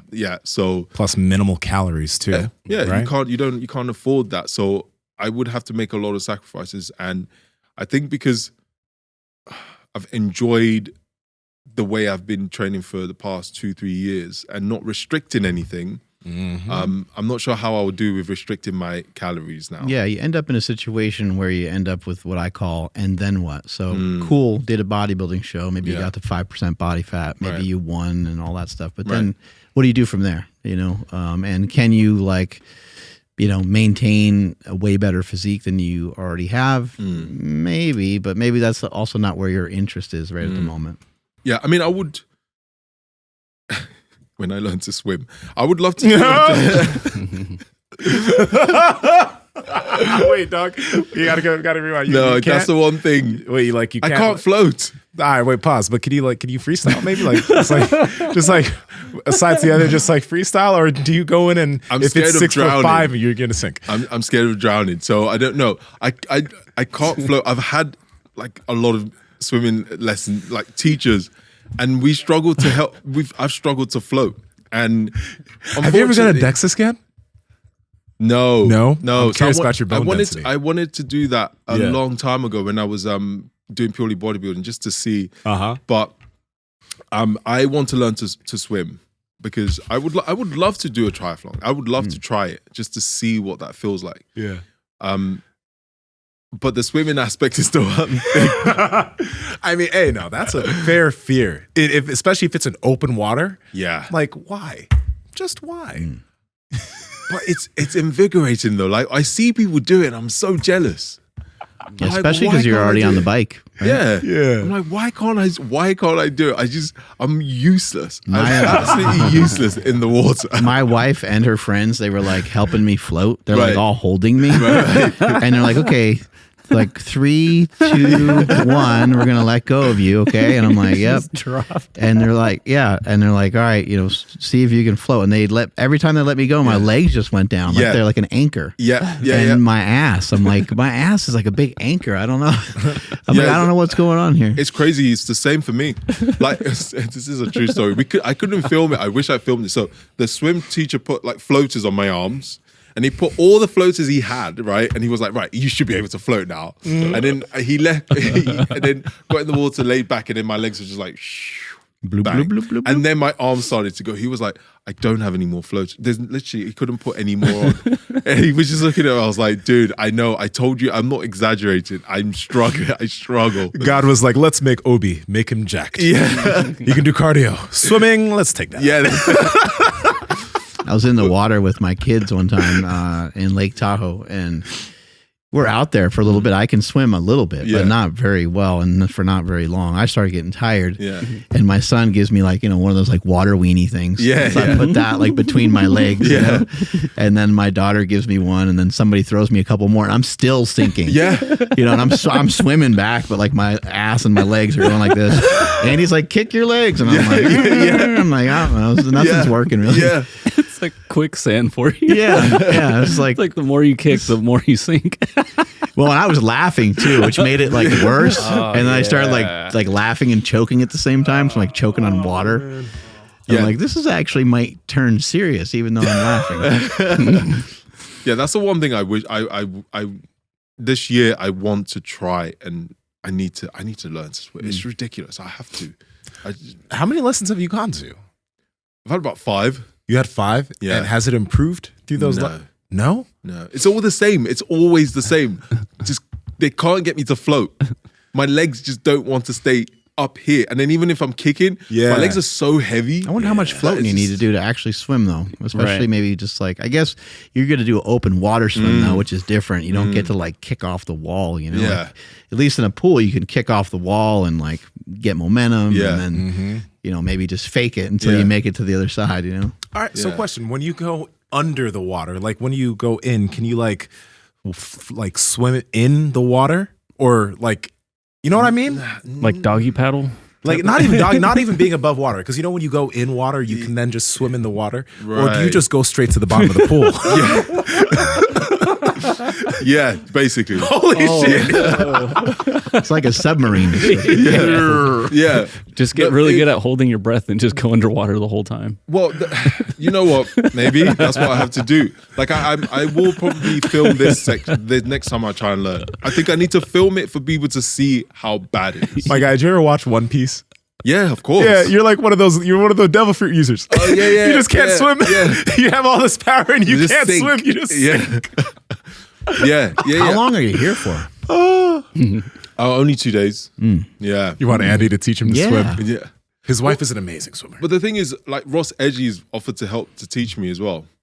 So yeah, I definitely will take him out. He was like, "We'll get you a wetsuit. You know, like the wetsuit help you float." Helps He's a lot. so funny that doesn't work either.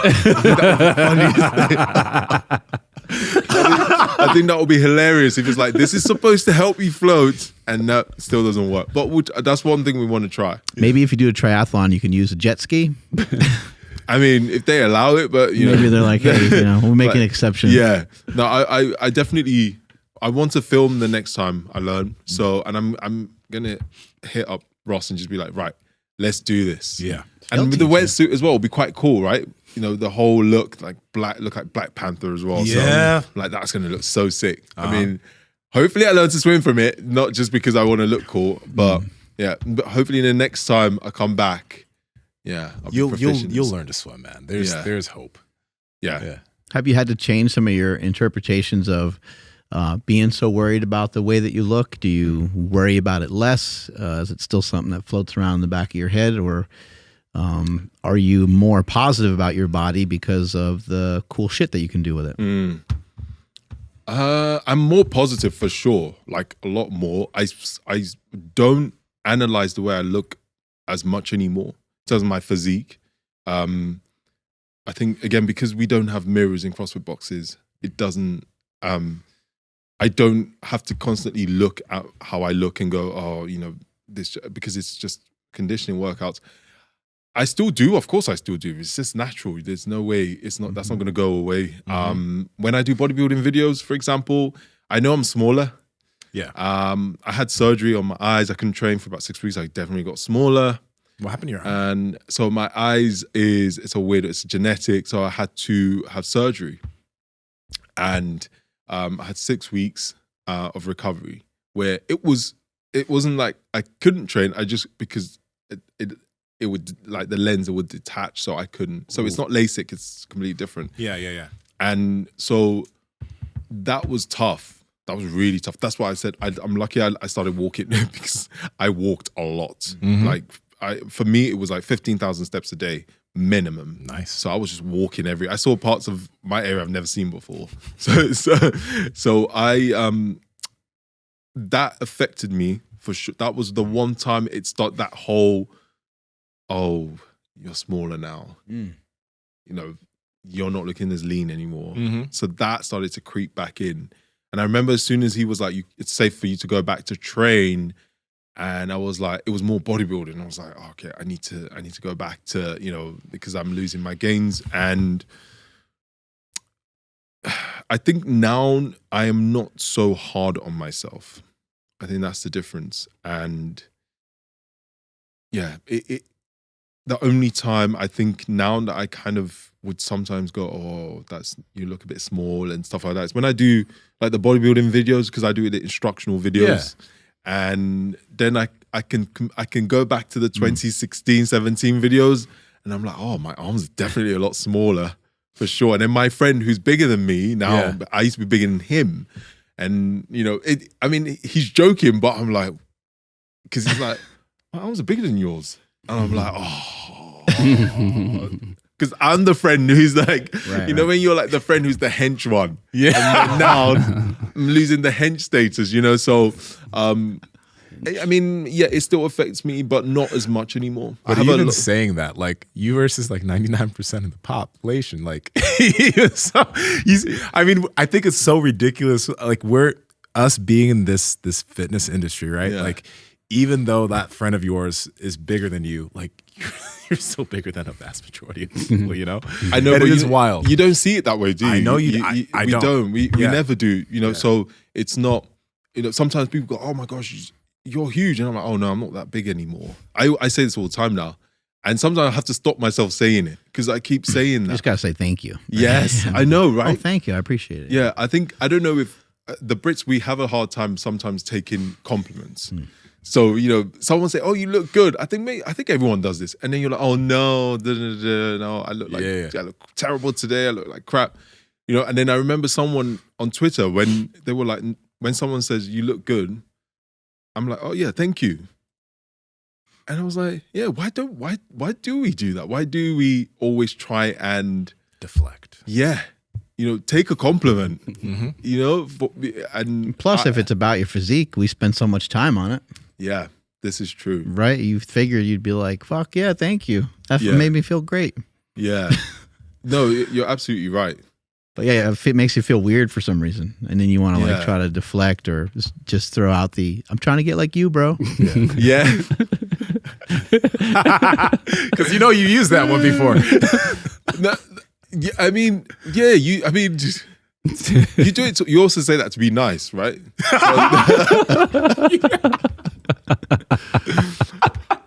It's a nice, you know.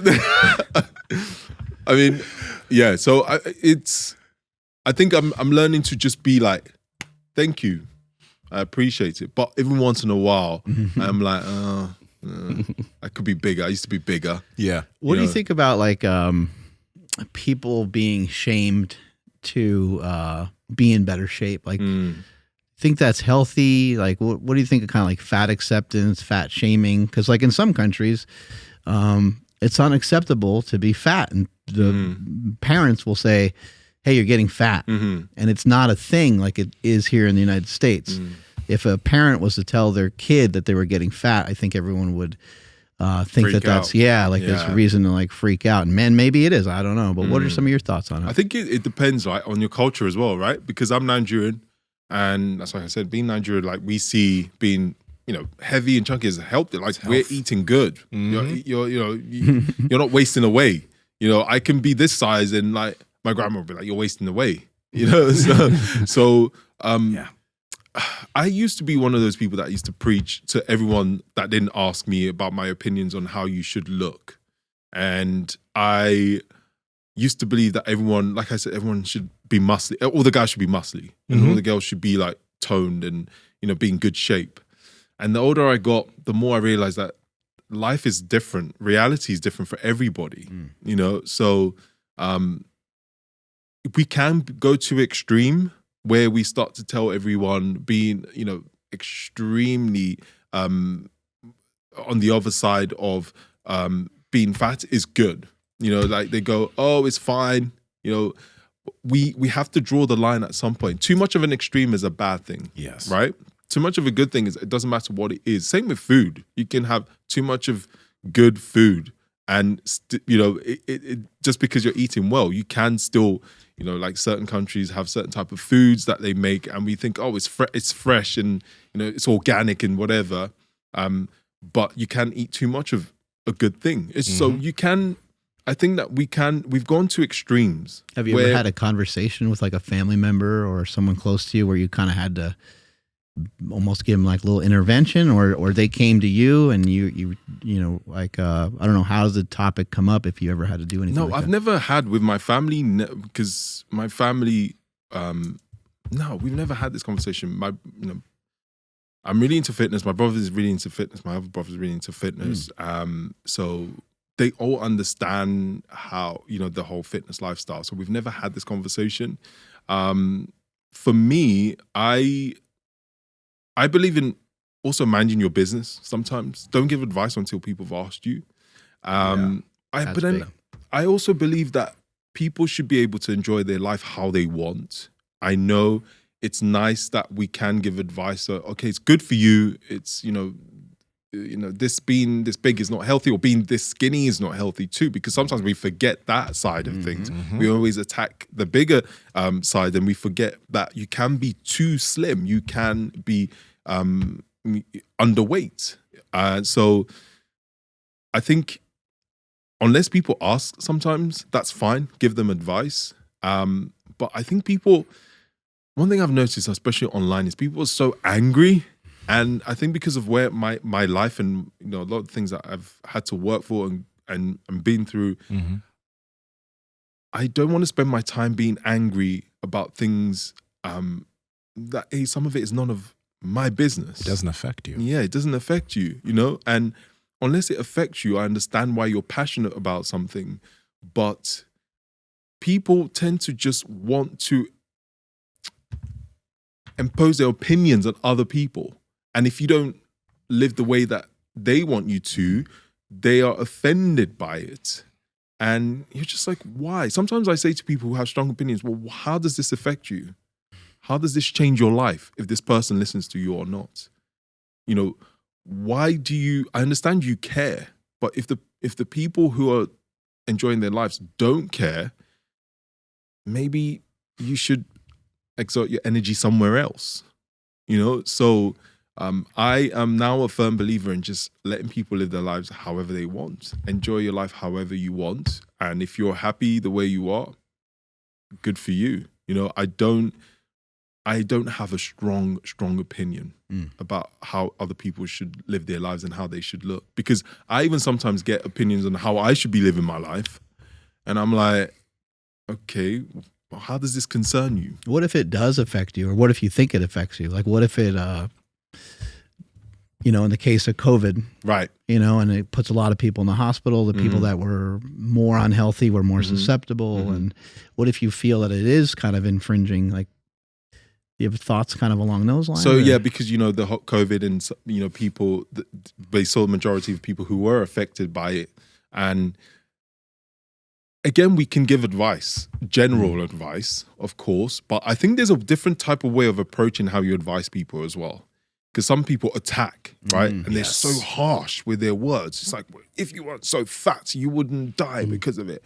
And it's just, who's going to listen to you when you speak to them like that? It's not helpful at all. I get that. And it also doesn't come across as you want to help them. It's almost like you're blaming them. You're attacking them. You're attacking them. Yeah. So if you were coming from a place of concern and of passion, and you're like, I genuinely want you not to be affected by it, not to be killed because of this, these are ways that you can try and maybe improve on your lifestyle that would help you, fine. But I also find that people who are stubborn. If they've already made up their minds, it's going to be very hard for you to change it. Even with all those statistics coming out, some people still didn't change their lifestyle. It's like smoking, right? I always use smoking as a perfect example. You see the cigarette package, you see the pictures that they put on the packets now. In the UK, in the US, they don't do that. They don't do that. Yeah. In the UK, we have pictures of lung disease and lung cancer and People still pick up that packet and smoke it, right? So they know it's not good for them. Sometimes they even say, "Oh, I know this isn't good for me," while smoking. Yeah. And those type of people, unfortunately, you know what will happen? The only thing that will change their mind is when it affects them personally. Yes. People don't feel like anything will affect them until it happens to them. In the UK, isn't it affecting everybody? Because aren't there taxes on sugary products? Yes. Yeah. Yeah. So like they cost more, right? Yeah. But I mean, cigarettes, the taxes on cigarettes is a lot. Wow. They pay a lot, and that doesn't stop them. So let me ask you this. A pack of cigarettes in the UK, if you compare that to something else that's sold in the UK, what is the comparison? Because I know we can't do their dollars to this, but like, what's the comparison to another product of the same price? Just so we can understand like how they charge people. Because here cigarettes aren't that expensive, right? Like how much is a pack of cigarettes? I think they're like $9 a pack now. $9 a pack? Yeah, which from what I understand is pretty high. Yeah? Really? Yeah, that's quite high. You get like 20 of them in a pack or something like that, I think, right? I don't actually even know the price. I don't smoke, so I wouldn't have it. I just know that they that's one thing that they can and they will increase taxes on, and they know that it's likely to still continue to be a high $15 Yeah. I believe they put a tax on some of the food as well, some of the processed food, which is interesting. And that just gets into like a really interesting category. Yeah, the sugar tax, right? Yeah. It's hard to tell like what the hell is healthy and what's not, because just because something has sugar in it doesn't necessarily mean it's unhealthy, but it could be. Yes. I think it's a lot of us don't have very good food knowledge. Mm-hmm. You know, we're not taught it that much. I'm lucky. I did. We had design and technology. We call it DT in school, but they don't do that anymore. And I had food. We did food tech, so I learned some basics of cooking. But schools don't have that anymore in the UK. So a lot of kids. I learned how to sew, to like stitch up. Like if you rip your trousers, I could stitch that up. Is that like home economics? Home economics, yes, that's what it's called. Yeah, we learned that. You know, and that doesn't get taught anymore. So a lot of people can't cook. I used to have friends that couldn't cook. One of my friends couldn't make eggs. And I was shocked. I was like, you know, in my household, African household, you're made to cook. Yes. Like you had to learn to cook. So a lot of the generations, the younger ones now, I say that like I'm old and ancient, but you know, they 5 don't. years away from 40. Yeah. They don't know how to cook, and nutrition is one. It's an interesting one because now foods are so easily accessible, and the unhealthier foods are not as expensive anymore. Yeah, you know. So I remember talking to my friends and saying how I buy organic now. I had to wait till I was earning decent money to be able to buy free range organic beef. Everyone goes, oh, you have to eat organic, but we forget how expensive it is. You know, it's a privilege to say to someone, oh, you only eat organic free range eggs, organic free range steak, grass fed, lived in the Himalayas, you know, things like that. It's not that affordable to a lot of families that will walk into a supermarket and see 4, you know, burger patties for $1, and they're saving money by buying 6 of those and feeding the family for, you know, almost a week. Things like that is, I used to preach the whole, everyone has to eat this way, everyone is organic, but then I realized it's not that simple. So yes, you can eat healthy. Yes, you can eat healthy on a budget, but it's all about education and showing people how they can do that. And unfortunately, it's very easy to eat unhealthy. I've seen it. You go into the supermarket now, you're bombarded with the bad choices compared to, you know, healthy nutritional meals. And again, cooking, I feel like if everyone learned to cook properly and learn how to make a meal, you know how I always use my household, because being Nigerian, we always big pots, and we'll have big meal, like there's a party that's about to happen, but it isn't. It's just for like 3 people, but we have leftovers. You know, so I'm making a meal stretch and buying the whole chicken, chopping it up, and you know, cooking that and making it last. And that's kind of how I learned the fundamentals to cook. I was lucky, you know, that my aunt forced me to make food and make food for my brothers, my cousins. So I already had the cooking skills. So I never had to learn how to cook as I got older.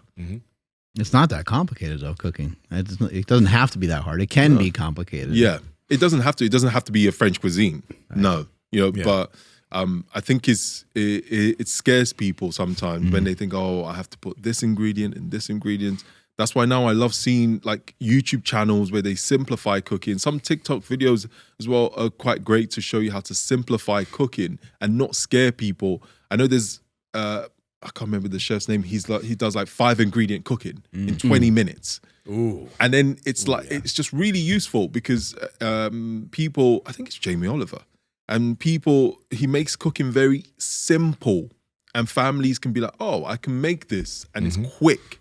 And, you know, I don't have a lot of time, but this can be done and it's quicker and it's healthy and it's nutritious. You sound like you're very self-aware of these things that you used to say, these things you used to preach. How did you come to be like self-aware? Like what, I don't know, did you stop one day and say like, man, I need to stop kind of yelling at people, or I need to stop telling people what to do? Yeah, I think when I turned 30, kind of going through life, and then I think I remember I think I had to ask myself, why do I care so much what other people are doing that doesn't affect me?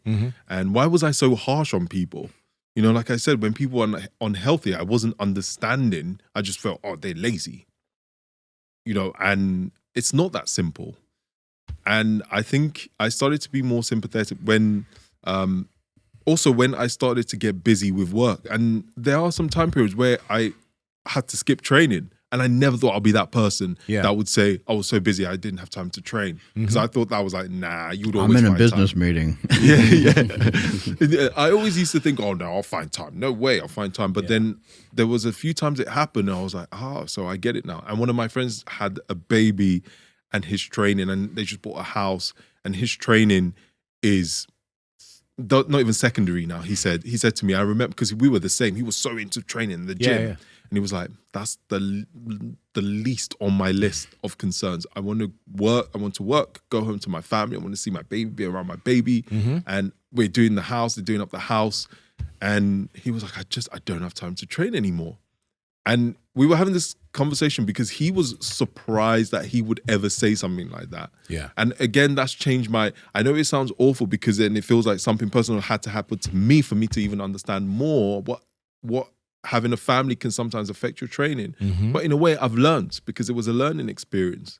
So now I know, I understand. I remember when I was a PT and people come in and go, oh, I'm too busy working my kids to train. And I'm like, nah. You make time for the things you care about. Yeah.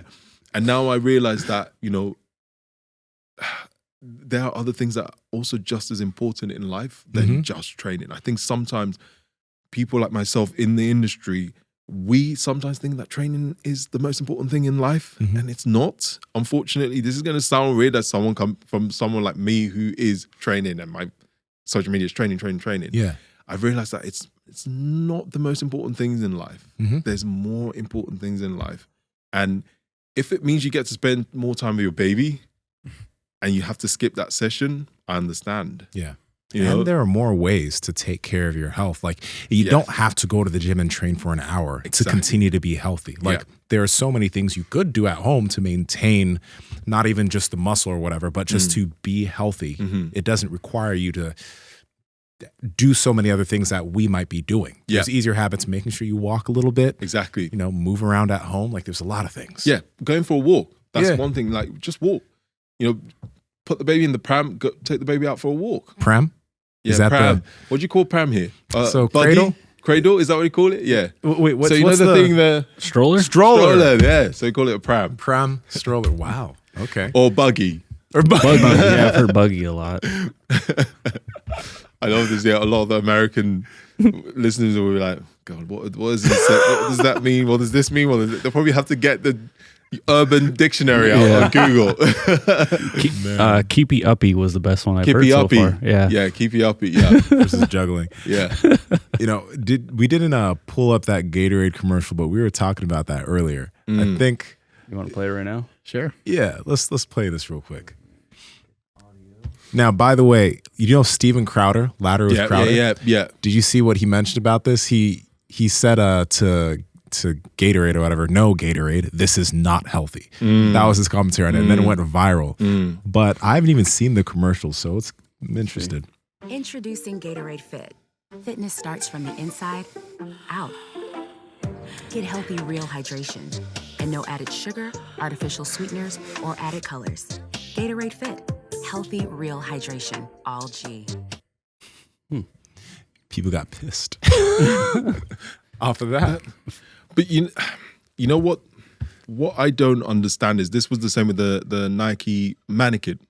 You know, they had a mannequin. A big mannequin? Yes. Okay. And there was big outrage about that. And then I thought, you do realize that if you want people to change their lifestyle, that, you know, they're going to need gym clothes too. You do realize that if she's doing yoga, right? She's exercising. You know, fat people exercise too, and they are in the gym. How do you want to not see them until they're in shape? I don't understand. Like, on one hand, you say to people, go and exercise, go and train. You're not in great shape, and then they show fat people training, and then you say, oh no, this is unacceptable. This is not healthy. Well, how do you think they get to become healthy? By magic? You know, do you want them to be in a locked room, no lights, no one should see them until they come out, you know, with 6-pack abs? How does that work? You know, I think that's why the outrage was weird for me, because yoga is a form of exercise. Yeah. I know some people, some guys especially, they see it as, you know, frapping around. Do you know what frapping around is? Messing around. I like it. Frapping around. I like that. Around. Yeah. Yoga is hard. I've done yoga. Yoga is hard. Yeah. I've done Pilates too. I used to laugh at Pilates. Pilates is hard. Reformer is hard work. It's not easy. And they've showed different type of bodies in that video. And they're outraged because one doesn't fit the standard that they want.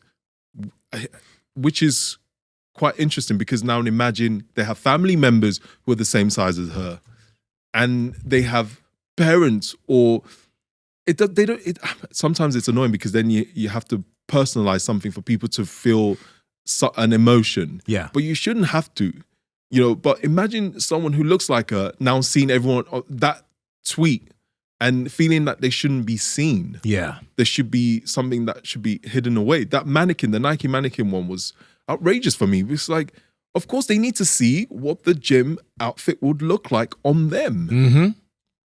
It's that simple. Yeah.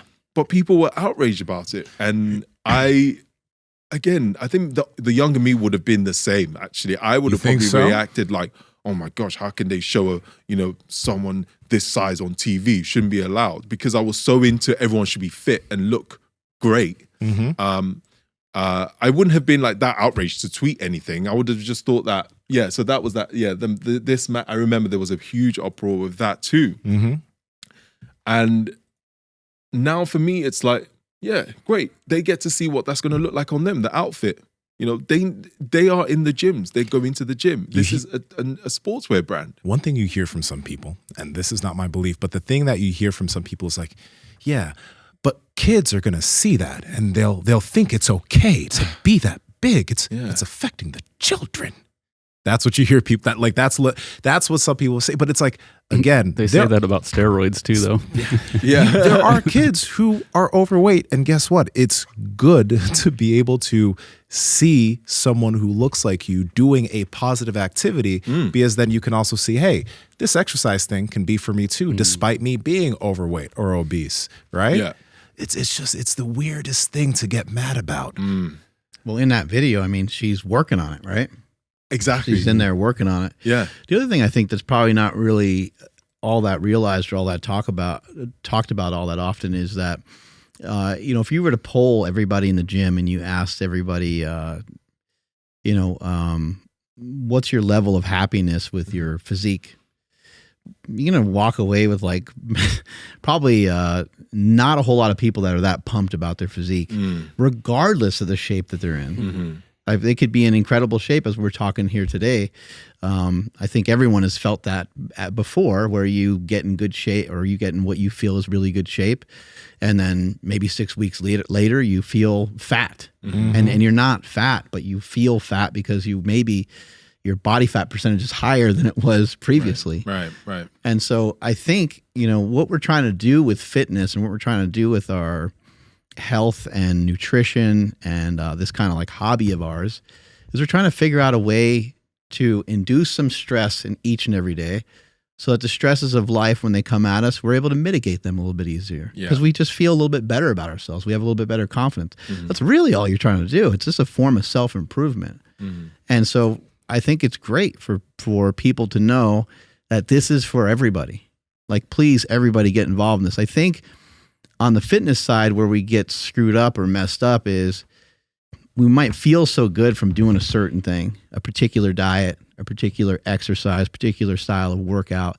And then we feel we got to like shout it out, and you have to do it, and you have to do it, and you have to do it. If you guys don't do it, you're not part of my thing. Yes. And if you're not part of my thing, then you're fucking against me. And I'm going to go out. I got this message, and I'm going to push this out to everybody. And anyone else that doesn't do it, they're not with me. Then they're against me, and I need to like yell at them and talk about how dumb their methods are. Yeah. It's like, that's the wrong way, man. I think that's not a good idea. It is. I just don't understand why people, I think, especially they get so passionately and angry about it. And there's so much more you can be passionate and angry about, and this shouldn't be one of them, you know. And it's just the anger that some people have, especially when that Gatorade, because there were some people that agreed with that tweet. Let's be honest, many people, yeah. And it's like, oh, you're normalizing it. I hope so. I hope we normalize exercise for everybody. Yeah, I mean, if that they're working out in this video, I think it's just the whole, especially guys just seeing, especially yoga, like I said, as not being a form of exercise. And they were saying they're promoting unhealthy habits. And I don't understand why you're wasting your energy on something like that, you know. And it can be a bit toxic. I think now that I look at it from the outside looking in, some people in the fitness industry have a toxic trait, and people in general have this toxic trait of having to tell you how to live your life, and you should be living your life how they think you should be living your life, you know. And any other way you choose to live your life is unacceptable, you know. So I've learnt that, hey, we're only, well, if you believe in reincarnation, maybe you don't think so, but I think we're only here once. And for me, once I got to 30, I was like, I am not wasting my time on things on unnecessary things that just brings negative energy into my life. I have other things going on for me to worry about than how other people choose to live their life. Unless they ask me, unless they say to me specifically, I need your guidance on this, I would then help. I do my YouTube video where I do the workouts. I touch on nutritional aspects, but I would never say the way I do things is right. I would always say this is how I like to, you know. And exactly on that point, though, is because like you look the way you do, you have the performance that you have. There are many people who are like, I want to know what he does so I can add aspects of that to my life. Those people want to know.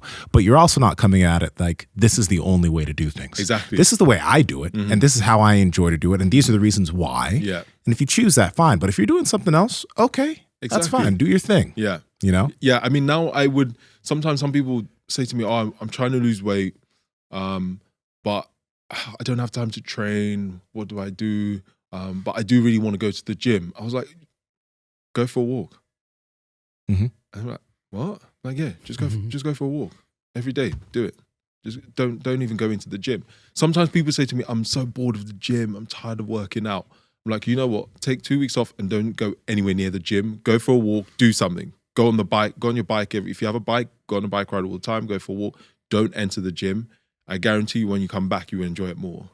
Because people forget that you can do stuff outside of the gym space.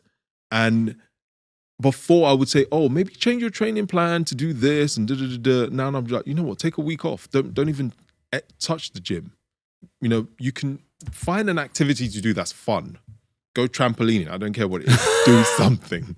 You know, just take that mindset off, because then you start associate negativity with the gym. You know how some people, they will say to you, oh, I've been going to the gym for years.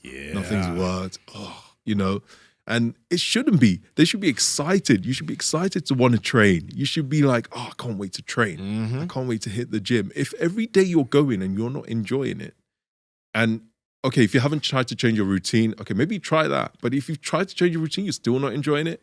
When was the last time you had, I always ask, when the last time you had a week just not training? Oh, you know, they can't remember, because they forget that there's other things outside of the gym space. To, you know, and I've said to guys before, do some yoga, do some Pilates. They look at me like I'm crazy. I'm being serious. Do some Pilates. Go and try it. There's some plus sides to going to yoga classes. Yeah. It's flexibility. Yeah. Go and try it. You know, try it. Let me know how you find it. Just take just completely something different that would challenge you, but also your body would never be used to something like that. And then it would probably encourage you to maybe even try other avenues of fitness. And maybe see fitness in a different light. Unless, in my opinion, you're trying to do bodybuilding shows or do CrossFit competitions, there's no reason why you shouldn't be able to try different aspects of training. Like running is a perfect example where I used to just see running as, oh no, it's not something I can do. I'm just, running makes no sense. Yeah. And then when I started to try it, and you don't have to be Mo Farah, you don't have to be the quickest, you don't have to be Usain Bolt, you don't have to be, you just get out there and do it. Just take part in it. And I started to enjoy it when I started to see it less as, my 5K needs to be really quick. My 5K is so slow. Yeah. No, I'm just like, right, I want to just go and do a 5K run, just a nice chilled run. That's it. And the more I started to see it that way as a different type of training rather than something I have to be like really good at, because that's when you're good at something, it's hard not being good at other things. When I started CrossFit, I was struggling. I was like, maybe I should just stick to bodybuilding. I'm good at that. Yeah. And I'm still average in a lot of my CrossFit boxes. It's so weird for me being in a bodybuilding gym and I'm like, I know what I'm doing. And then I go into a CrossFit box even now, and then guys half my size are like absolutely destroying me in workouts. Yeah. It took me a while to be comfortable with that, because I was so used to being good. And then now you see other people being better. Your ego could either go two ways. You'd be like, nah, I'm going to go back and stick to what I'm good at. Or you can be like, you know what, that's cool. I'm going to learn. I'm going to keep up. I'm going to enjoy the experience. So that's kind of now how I see fitness in general. Sometimes it's okay to be like, you know what, I'm going to take a different avenue for a bit, and then go back to the bodybuilding side if you wanted to. And then usually a lot of people are like, oh, now I'm enjoying it again. Yeah, what if you took 2 weeks off and you fell in love with something different? Yeah. You know what I mean? Like, you don't know what that time off will do. And again, back to what you said in the beginning was maybe taking that time off will make you better than you ever were before, because maybe you'll be so excited when you come back. Absolutely. I think it's funny, even though I can't swim. There's been so many times when people was like, oh, I don't enjoy doing cardio.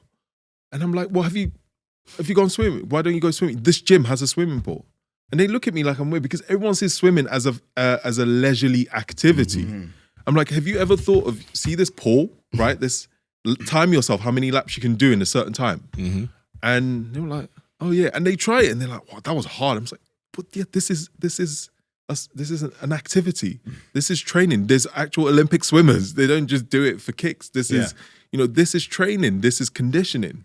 Swimming is part of exercise, but most people just see it as a leisurely thing. Yeah. And every time I tell people that, and I always say to people, I say, can you swim? They're like, yes. I'm like, you're so lucky. If I could swim, I'll be doing it all the time. What are you doing? Why are you not swimming?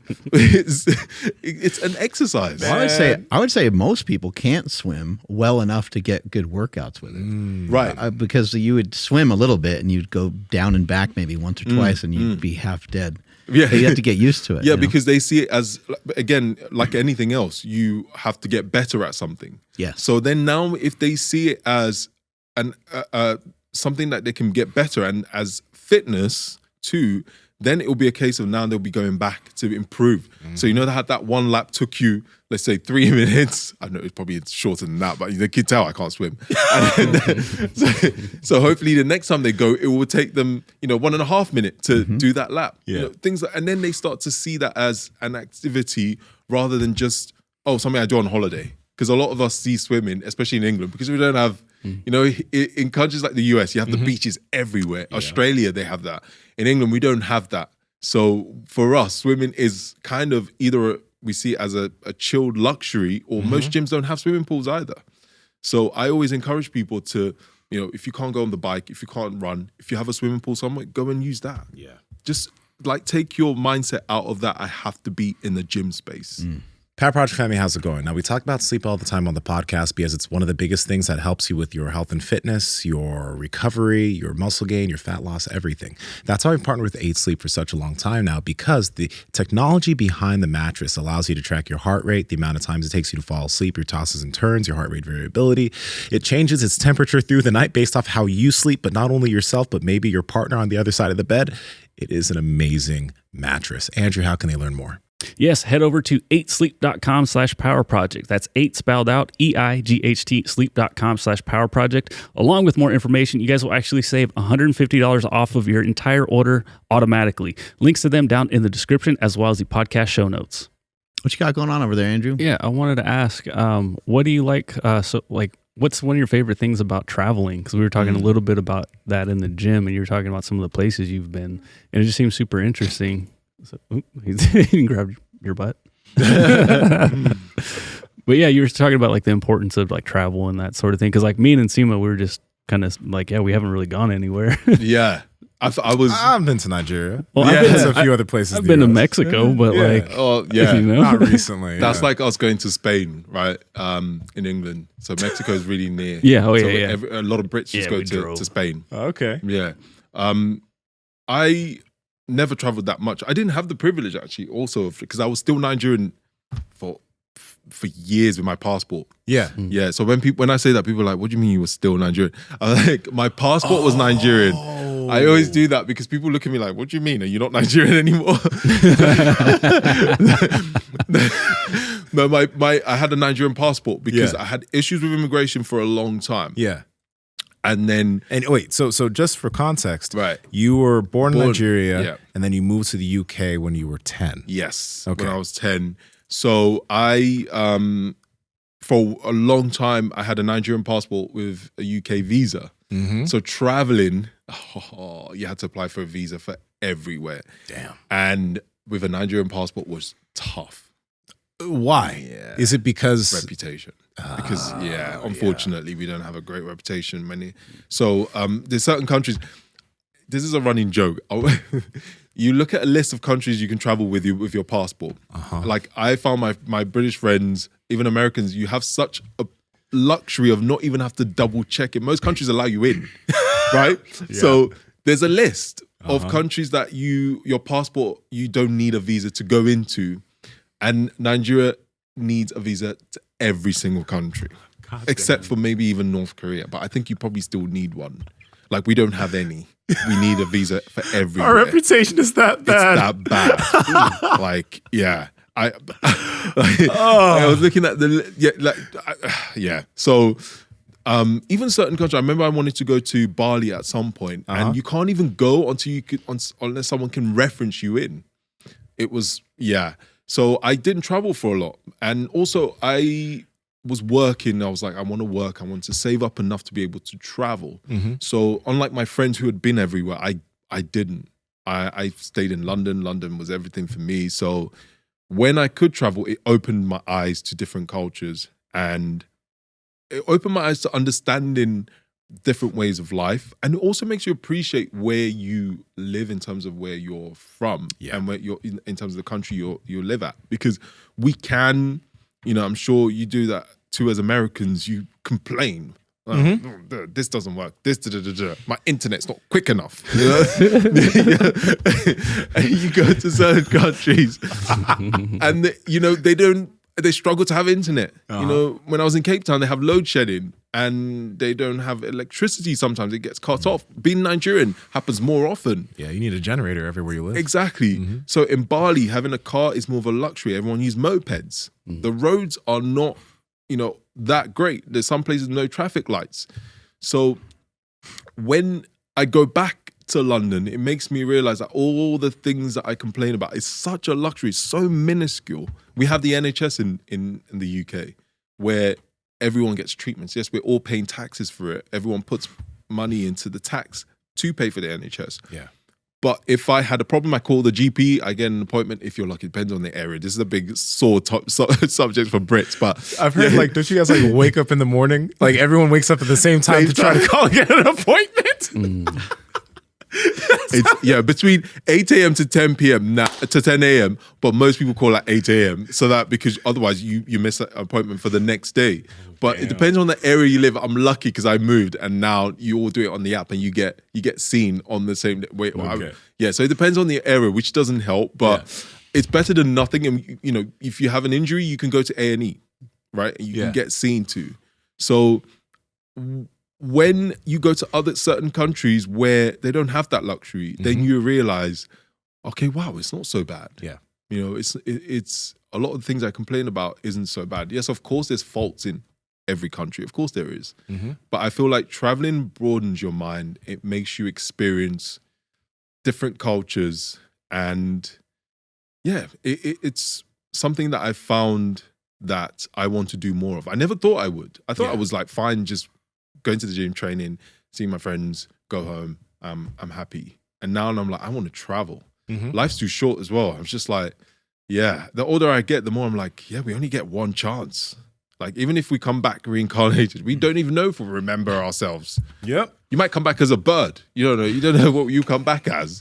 Well, that'd be convenient because you can travel all over the place. Yeah, that's a short true. ass life. You guys want to travel, Andrew and Nsima? You guys want to travel a bit? Yeah, I definitely do. After hearing your experiences with your family, like in London and these other countries, like growing up, I mean, we didn't even go on like vacations. Like we went camping, you know, like we did very like close knit stuff, but like, which we loved. But I mean, we went to Mexico for a family reunion once, and it was like deep in Mexico. Like I met a bunch of people that I never even like ever knew existed, but they were my family. And one thing I got back from that was like the sense of community. Like one of the neighbors' like awning, just for whatever reason, collapsed, and like the whole neighborhood got together and put it back up. And I was just like, we don't do that. Nah. I don't even know my neighbors' names, you know. And these people all just like dropped everything that they were doing to do that. And so, like, I mean, obviously that's like a really like hyper focused situation thing, but like I want my kids to see stuff like that too. And then of course, for my, you know, selfishly, I want to see some cool stuff too. And so like growing up, didn't travel at all. I'm 37, going to be 38 and still haven't traveled. So I want to definitely get some trips under my belt. Yeah. Well, yeah. I mean, I didn't travel for a long time too. But it's also like you have to be lucky enough to be able to have the luxury of traveling. You know, I think for you guys, we're closer to Europe. I mean, London is literally, we have so much of Europe, so it's not that expensive for us. But for you, it's more. It's a big deal, yeah. Yes, exactly. But then we're envious because you have Hawaii, you know, you have a lot of South America close by that we love. You have the Caribbean, and for us, that's a big journey. So there is pros and cons in a way in terms of how much you can afford to travel and to where, you know. So I know like Americans, some of my American friends would love to come to Europe, but for them it's an expensive adventure. Yeah. For me, going to Paris is a 2-hour train journey. It's like £100. Yeah. And I'm in Paris. That's awesome. Same day. Yeah. You know. So Italy's the same. Portugal, we went to Portugal. It was like an hour and a half on the EasyJet, and it cost us like £80 each. Yeah, and that's the other thing. I have no idea that these were all so close to each other. Like when you said that you were close to Spain, I was like, oh, like I want to go there. I thought Spain was like a totally different part of the world. I'm in the same boat as you. Yeah, so I'm bad. bad with that too, and I've been to some of these spots. I feel like Americans are probably worse with geography than people. Oh from yeah, Europe. we're terrible. Yeah. I mean, my friends are very bad, so I can imagine. Yeah, they don't. Worse. Yeah, Well, it's not our fault. It's because the globe is 90% USA, and then the 10% is the rest of the world. Yeah. Okay, got it. maybe here. Definitely here. Maybe like you just see America, like because it's always funny because. Some of my American friends love, like British people, we don't go, oh yeah, London. Okay. No, but Americans are like, USA. That's right. Yeah. Like best country in the world. And like British people, like we just complain non-stop about everything. We even complain about London, we complain about UK, England in general. And sometimes I think the closest to it is Londoners, we get told off because we only see London. We don't see everywhere else in the UK. Yeah. Everything is just London. Even myself, but I can only talk from experience. I haven't lived anywhere outside of London in the UK. But yeah, we don't even like flying the flag sometimes in England, some people see us cringe because we don't do that unless when there's like a World Cup or there's football. Yeah. But Americans, like when I come patriotic. here, when I come to America, we come to the US, there's flags everywhere. You know, everyone wearing the flag and waving it. And And smiling. It's so American. Yeah, and you mention it every chance you get. America. I'm like, yeah, I love that. You're passionate about your country. I love it. That's why we was like 90% of the global map is the US. I was like, what map are you? But What do you mean world of history? It's American history. That's the history that matters. It's funny you see it on Twitter too. Sometimes someone goes, "Oh, I've just spent 100 on something," and then they go, "Well, that's not right because in Florida it costs and people have to go. You do realize that there's other countries outside of USA. There's different currencies. There's different currencies. It's funny, especially when it comes to healthcare, because someone goes, "Oh, it was so crazy. I had an accident, went in, they looked after me in 2 hours, and I didn't pay anything." And some people are like, "What state was that?" and then they start having this argument, and then the person's like, "Well, this was not in the US. This was in the UK, and we didn't pay." And it's just funny because some Americans, forget that other countries exist. It's not. Yes, exists. But I don't. If you don't travel much, because you don't need to. Let's be honest. In the US, you have such a diverse. In terms of, we're in California, for example, but then you travel. How long does it take to get to New York, for example? It's like 6 hours. Yeah, this is for us. That's going to. I think getting to New York is almost 7 hours for us from London. Okay, yeah. Oh, shit. So Wow. that's a journey. So it's crazy that you do that in one country, whereby in London for us, going to a lot of European countries. Yeah, They're close by. 3-4 hours we're there.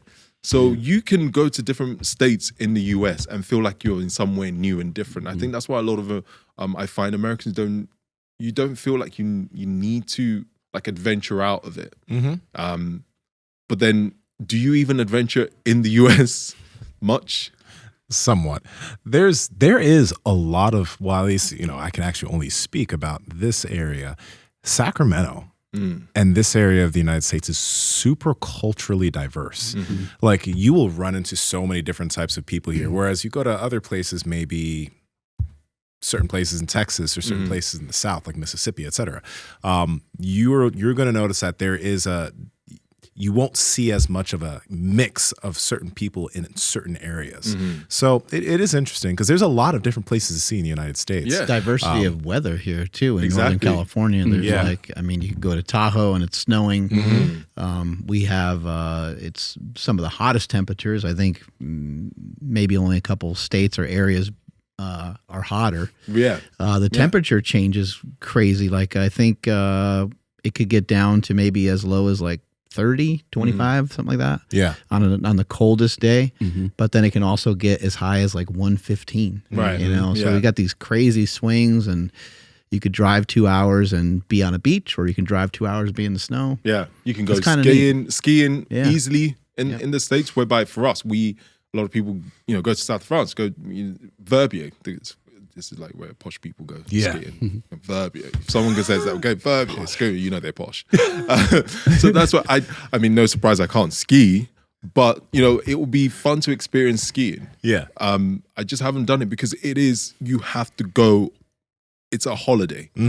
But for you here, you can just pack your stuff, get in the car, drive certain places and go skiing. Most part. One thing that's interesting is I think, like, you're from Poughkeepsie, right, Mark? All right. So Upstate New York, yeah. The thing is, here in California, we are extremely spoiled when it comes to the weather here in this area. Like, I know you came here from the UK and it's raining right now that you're here. This is how it usually is.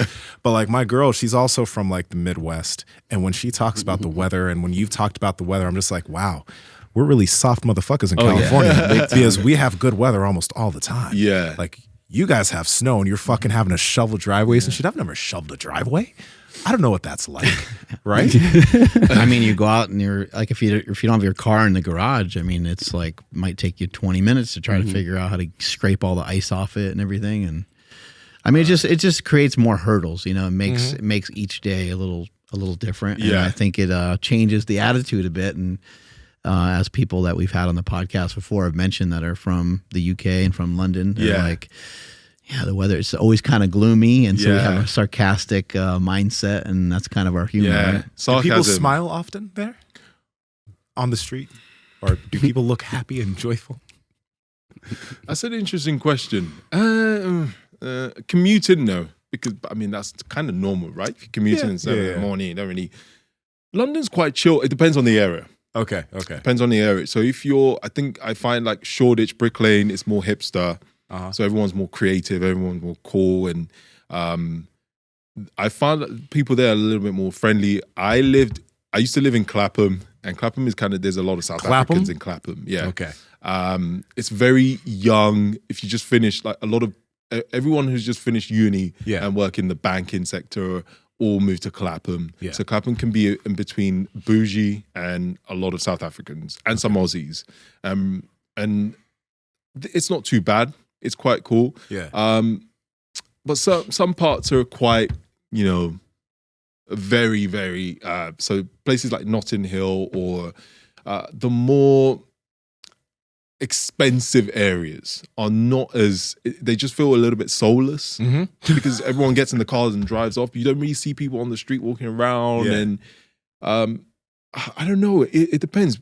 It's an interesting question, but because I find when I was in New York, everybody, like people just start talking to you and I'm not used to that. Like we don't kind of do that as much in London, or everyone's saying hi randomly or saying bye to everyone as they leave the when I went to the deli store or go to buy some bagels. Yeah. And the person probably goes there all the time and says bye to everyone. And they don't do that over there. We don't really get that much. No. So I wouldn't say, I mean, some people you speak to will say like, yeah, everyone's miserable in London.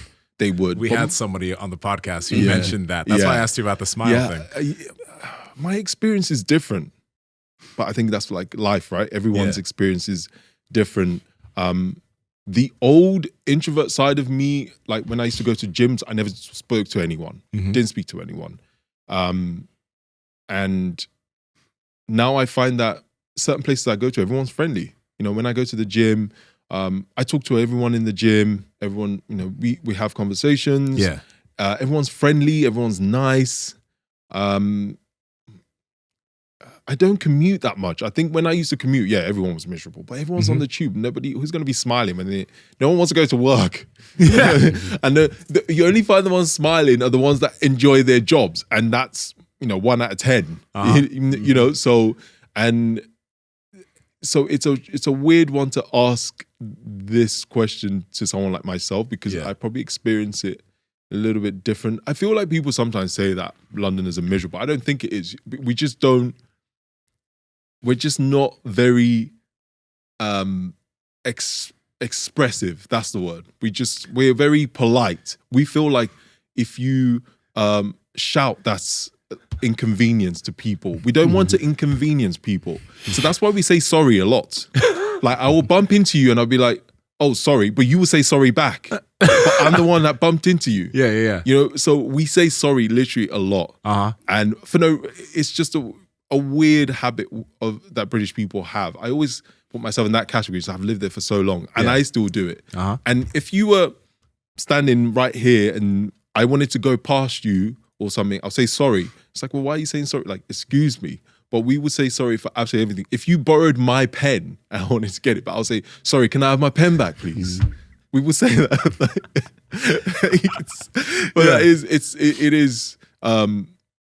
I don't know, probably people say it's more a London thing, but if you go more northern to the Midlands, the northern side, they are a lot more friendlier. That's a fact. Okay. They're friendlier people. It's interesting when you travel, there are some people that don't say they're sorry. Yeah. That will bump right into you. And it's like, it's not common in their culture to say it. So you're like, oh, that was weird. Yeah. That person kind of like lowered their shoulder right into me. Like, am I? And then it happens again. And you're like, are they trying to fight me? You're like, what's going on here? Is this Ireland? No, this was in Copenhagen, and then also I think in France. Okay. Oh, okay, yeah. French people are very direct. Like my friends are French. And no one means anything by it. It's just like there's just a lot of people moving around. Some people are used to banging into each other. They're not like trying to elbow you and shit. Yeah, I mean, Copenhagen, interesting. I thought that there'll be.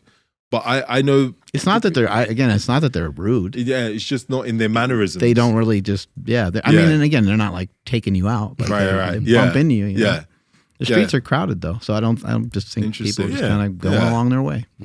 Yeah, because I went to Paris. I loved Paris, but yeah, French people are very direct. They don't.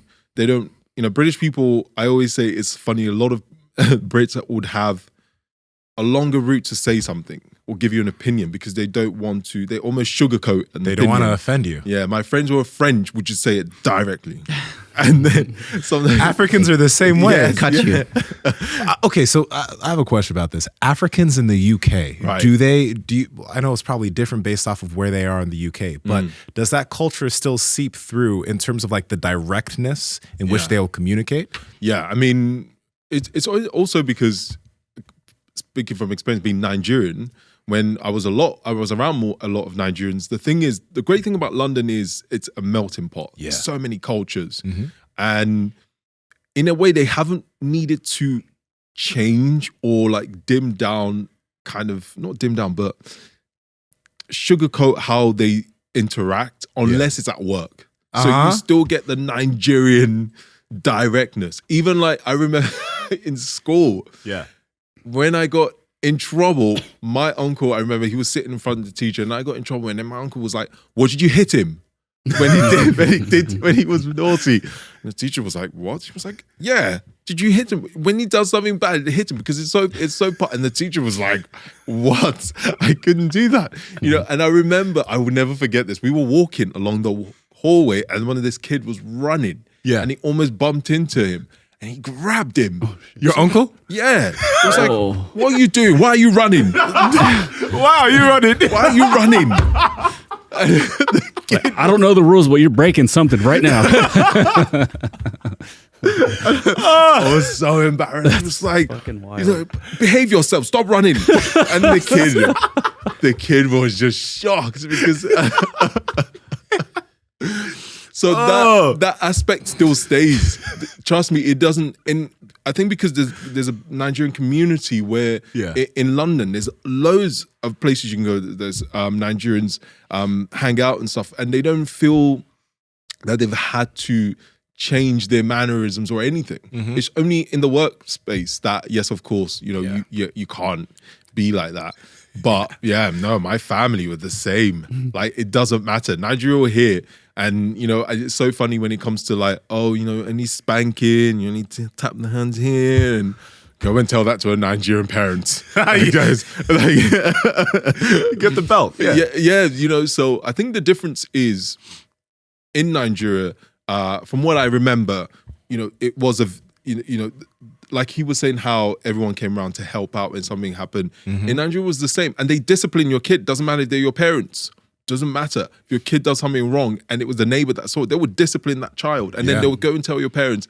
And the parents would be like, "Oh, thank you." And then you still get another whooping. But here in London, you can't, it's not the same anymore. You cannot do that. You mean like an African disciplining a white child? Because like I still got beat by aunties that weren't my aunties. Exactly. But yeah, so they've had to kind of not shout at our neighbors' kids too much because obviously it's not, but they still did shout. I remember my aunt was like, when they're making noise, she would go outside and tell them off. But their parents were like, "There's nothing wrong with that. That's fine." So my aunt had to learn that it's not, the culture's not the same. The kids can talk back to them. Kids can talk back to their parents. You could not do that. Hell no. You could call your parent by their first name. I don't want to eat this, Sally. Exactly. God. So yeah, that part of my experience was still there because I was raised by my aunt in London. Yeah. So it was only when I moved out when I was 18 that then I started to experience life differently, and I didn't need permission to do certain things because it doesn't matter how old you are in Nigerian household. You could be 30 and your parents will still treat you like you're 12. Yeah. So it was interesting for me to be, I could do what I want. And for the first time I was like, oh wow, I can do what I want. I don't get shouted at anymore. And it's not in a bad way. People might think in a bad way, but it's just how we've, been raised. So it's definitely the same. Nigerians are the same. I don't think they've changed. They're the same everywhere. Yeah. In the best way possible. I love them. Yeah. Yeah. Yeah. I need to go back though. I haven't been back in a while. Yeah. That's tough. I don't know when I'm going to go back. That's a tough one. I'm curious about this because we haven't really talked about this much though. You're big on mobility, and you show a lot of that stuff. You've made mobility videos on your page, and it's not often that you do see athletes that are as big as you are actually move well, not be stiff, and they're mobile. So what was it that got you trying to actually work on your mobility and put time into it? I think the first one was Olympic lifting, right? Okay. Most Olympic lifters are mobile as anything because you have to be, especially when you're doing things like snatches, overhead squats. You need mobility. You need flexibility. So I realized that I couldn't get my shoulders far back enough with a barbell. And overhead squat. I mean, now that I can overhead squat, I see people who can't, and I'm just like, wow. I didn't realize that's what I looked like. Yeah. Because, you know, when you go down with the barbell and then it just starts to, you start to come forward. And it made me realize that mobility was a big thing. I never thought about it doing bodybuilding at all. You never needed to. So when I had to do cleans, you know, squat cleans, where you catch it in the front rack position, I had no front rack. I still kind of don't because, I mean, this is a good excuse, but when my biceps too big, so you have to learn to like kind of catch the bar in a different way. But you even still, externally rotate a lot. Yeah. Otherwise, the biceps in the way. Yeah, but even still, you need mobility to catch a heavy barbell in this position, and I didn't have that, and because my lats were too tight. So that forced me to have to work on mobility. And then I started to do kettlebell training. And I used to see kettlebell as the biggest waste of equipment in the gym. Like, I call it a doorstop. You know, when you want to leave the door open, you put it by the door. You'd be like, oh, great, you know? Yeah. And I never got kettlebells. I was like, what is this nonsense? Just use a dumbbell. Yeah. So when I started to look into kettlebell training, and I was like, whoa, this is some serious training right now. And I didn't have the mobility. Obviously, we all know the kettlebell swing. That's what everybody knows. But then I started to see that there is, you know, you can do clusters, you can do thrusters, you can do kettlebell squat cleans, you can do loads of things with it. And I didn't have the mobility for that. So it made me have to work on that. So Jefferson Coles. So I had to force myself to really work on mobility to get better, especially with CrossFit conditioning workouts where there's thrusters, then there's pull-ups, then there's pistol squats. And it doesn't matter how strong you are. If you don't have the mobility to do any of that, you're wasting your time. No, man. I think it's interesting knowing what it feels like moving well and being mobile versus what you used to feel like. Because I remember what it used to feel like with my lower back tight and everything super tight. And then when you work on things and you're able to move more, it's almost like going back to that way of feeling tight. It's just, I don't want to live that way. Exactly. You know what I mean? Yeah. But it's just also, you know, you find that you wake up, my lower back is really tight and stuff like that. Then you realize is, you know, if you start to do a lot of the mobility, you probably wouldn't have that anymore. You know, sometimes we have stiff shoulders. And then I've learned that, you know how with bodybuilding, we all like this. And we thought this is normal. That's not normal. Your shoulders should be able to go back and down. You should be able to relax it. Your arms should not have to be like that. Your arms should be out straight like that, you know? And I didn't realize that it wasn't normal to be like this. You're supposed to be able to move. Yeah. So I learned that, you know, it was because I didn't have any mobility whatsoever. Yeah. So now I've had to relearn a lot of, to unlearn a lot of bad habits and really learn to become more mobile so that I can be better in my workouts. And then I just enjoy doing mobility exercises. A lot of people find them boring. I actually find them quite, in a weird way, I use a lot of mobility. Like sometimes I'll do an hour on my recovery days because yoga is a struggle for me. And so I found a way that I can incorporate like some form of yoga training into my routine, but it's not 100% yoga. And that's what just kept me mobile throughout. And I enjoy doing them. I think people find them boring. Yeah. That's the problem. It's a good challenge doing like a pistol squat and doing some of the exercises you were doing. Yeah. And most of what we just saw, I'm sure you do other stuff too, but most of what we just saw is like loaded. You know, it's with weight. So you can do a lot of stuff with weight. It doesn't have to be just that you're bending down, stretching towards your toes. I mean, you can make up all kinds of different ways to work on your mobility. Yeah. I mean, it is, I think that's the challenge, is just getting people to not see it as boring. Mm-hmm. So sometimes I do programming, because obviously I've stopped personal training. So, you know, I do, I have like a fitness app, and what I tend to do is slyly put in as a warm up, and then they don't see it as they're doing some mobility.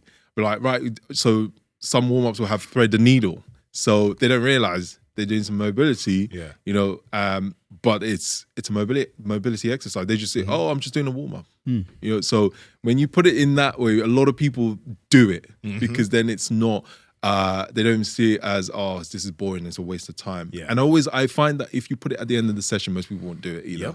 Yep. You can change your mindset about stuff too, even just in your warm-ups. You know, if you're supposed to squat for the day, like rather than just squatting with the bar on your back, you can think about trying to pull yourself down towards the ground. So maybe you can get a little bit more depth, or maybe the goal for the day is range of motion rather than weight. Right. And you can just, you know, you don't always have to have the same goals. And I think that's a lot of shifts that you made over the years that is probably keeping you interested and excited about what you're doing. Yeah, no, you're absolutely right. Like you said with squat, sometimes I do something called a Kang squat, because again, it's like a good morning into a squat. Right? It's like a weird What is the Kang squat? Kang, it's like one of those weird things. It's like you do a good morning and then you squat down and then you do the reverse. Yeah, squat, good morning combo. Yeah, weightlifters do a lot of that. Okay. Yeah. So that is a fun one to do. And it's a fun way to test your mobility, especially with that combination. And so you can do it with a barbell, you can just do it with you could do you know, the smaller little weights you can use rather than a big barbell. So like the cambered bar thing? I don't know. It's the small looking bar. Yeah, the small little ones that it's not as intimidating. Oh, like a fixed, just a fixed bar, yeah. Yeah. So that, and then this is almost something you can give people as a task to, like, when you get comfortable doing this, not a heavy weight, then you can see that your mobility is improving. And even things like the Cossack squat is something that I find a lot of people struggle with. It's something that's so basic for a lot of us who have the mobility. You'd be surprised how many people can't do it. But because it's a dynamic movement, I find that a lot of guys especially are more comfortable when you give them dynamic movements in form of mobility. Yes. They find that more interesting than the hold for 5 minutes kind of stretches. So I always find putting things like that in workouts, assisted Cossack squats, and then they go into weights and stuff, makes it more enjoyable. So I always my mission is to try and find ways that makes especially the boring training more interesting. And then also to make people who do bodybuilding, that's why I do the CrossLifter thing. What I do is, even with YouTube, I'll do a bodybuilding workout and then I'm like, right, I'll put 10 minutes of conditioning, just try that 10 minutes of conditioning. Yeah.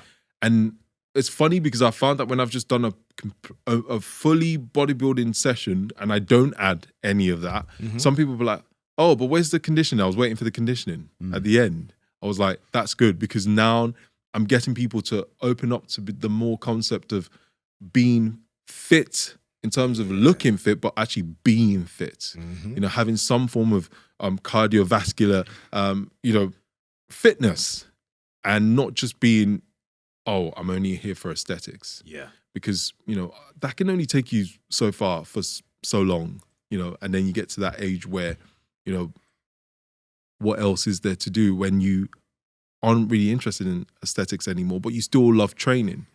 But now if you do the conditioning, that prepares you for, as you get older, you're not too worried about, oh, I won't be able to do the bicep curls anymore, which you still can. But you know how we all see it as we get older, we're supposed to slow down, and some people don't. I mean, some people don't look at it that way, but a lot of us do. Yeah. Oh, I don't want to do as much anymore. I want to slow down when I get older. For me, it's not, I don't want to slow down. I just want to adapt. I might not be doing bodybuilding every day, but I might be, I'll go for a run. I'll go for a hike. I went hiking in Cape Town.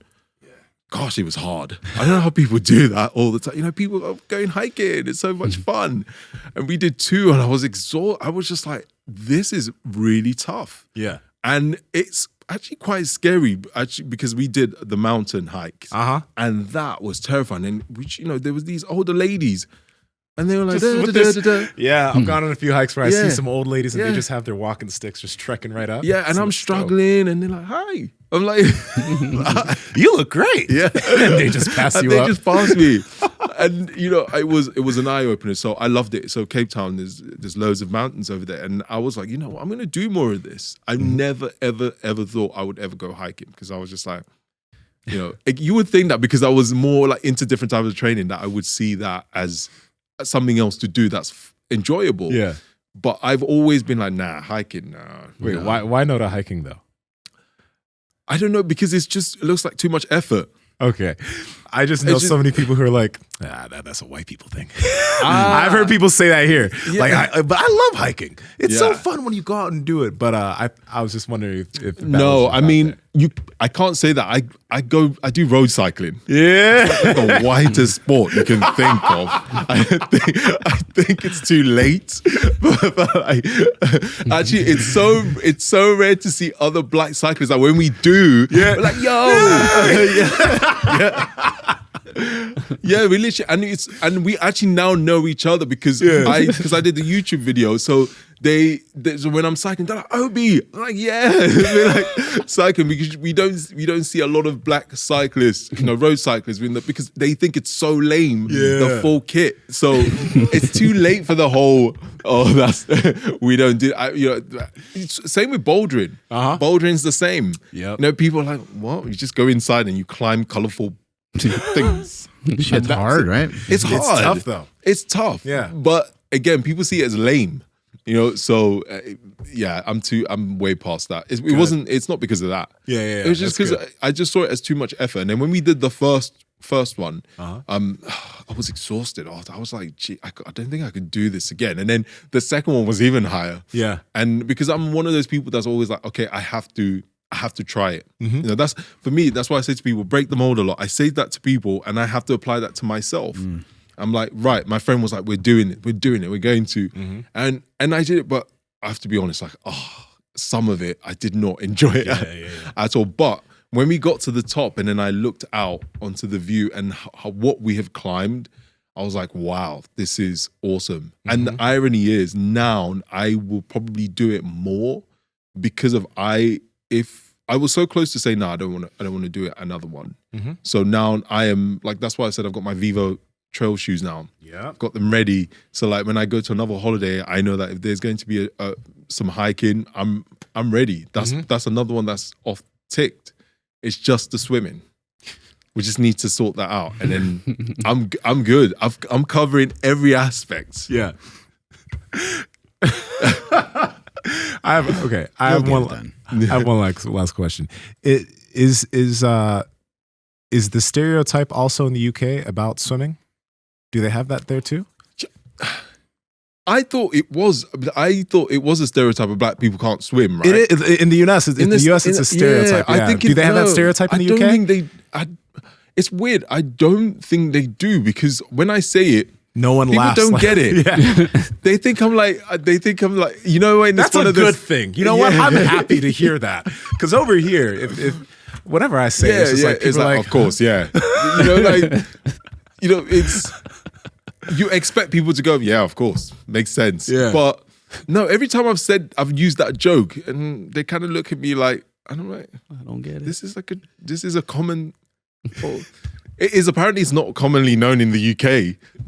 I appreciate that. I'm actually very happy to hear that. Yeah. So no, it's I thought it was. Yeah. I mean, no, there's a lot of, even some of my friends who are African and Jamaican, they can swim. Yeah. So I'm like, I'm alone in this island right now. I'm like, it'd be nice to find one person who can relate to my struggle. Nobody can. I can't even relate to that because I can swim. Yeah. And everyone was like, this is a very important life skill. How can you not know how to swim? I'm like, just don't go in water. It's like, what if you're on a boat? Well, I just wouldn't go on a boat. I don't intend to going on a boat. Yeah, so it's okay, yes, if there's a big flood or whatever, we don't have that in London. We just have rain, maybe some snow. Might happen to here. Wow. It's not going to happen here. Don't worry. You're going to be out of here before it floods. I said to the guy at the reception, it was like, I leave on the 12th, would I be fine? I need to, because obviously I was joking with him, but I don't think he got it. He was quite concerned for me because I was like, the storm, is it going to affect the airport? Because I have to leave. I don't want to be here. And he was like, oh no, don't worry. It's going to be fine. I was like, no, okay, this is another British thing because I was being sarcastic. Yeah. He thought I was being serious. So I actually even did a video talking about sarcasm. I did a video called Why CrossFit Sucks. And I was being 100% sarcastic, but I had a straight face. I didn't smile once. Yeah.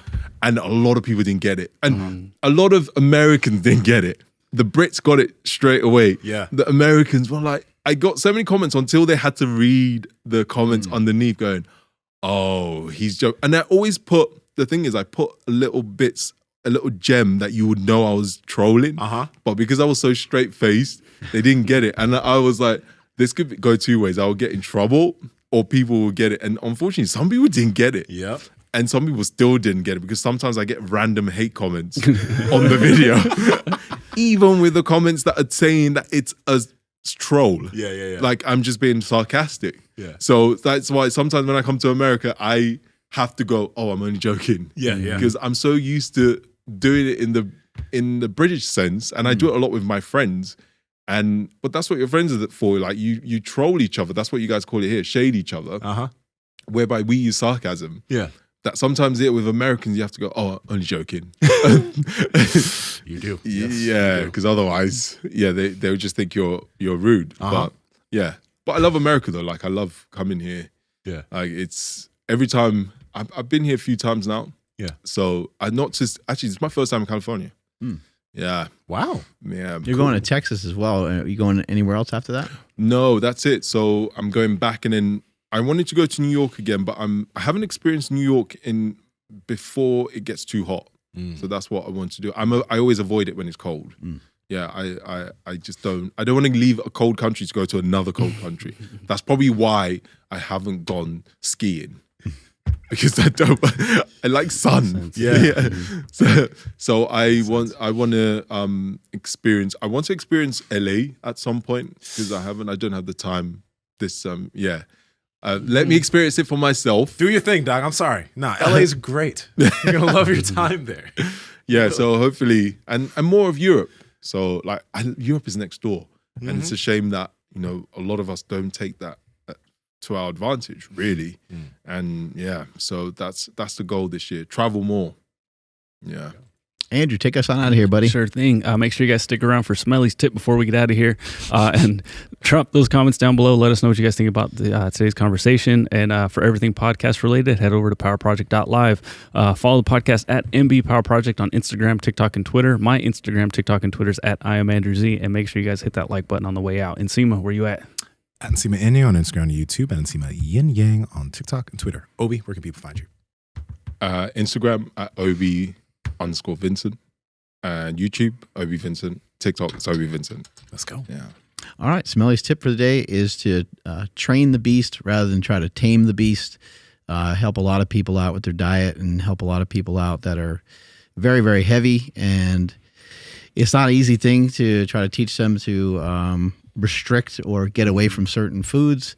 And so in doing that, I have kind of learned, let's give them small influences of some of these foods on occasion so that they can train themselves to learn to have a better relationship with those foods. They can understand they can have those foods, but they just might need to have them less frequently, because when people try to adhere and stick to a diet too strongly, too harshly for too long, these kind of people, they end up binging, and they end up setting themselves back even further than they did before. Strength is never weakness. Weakness is never strength. Catch you guys later.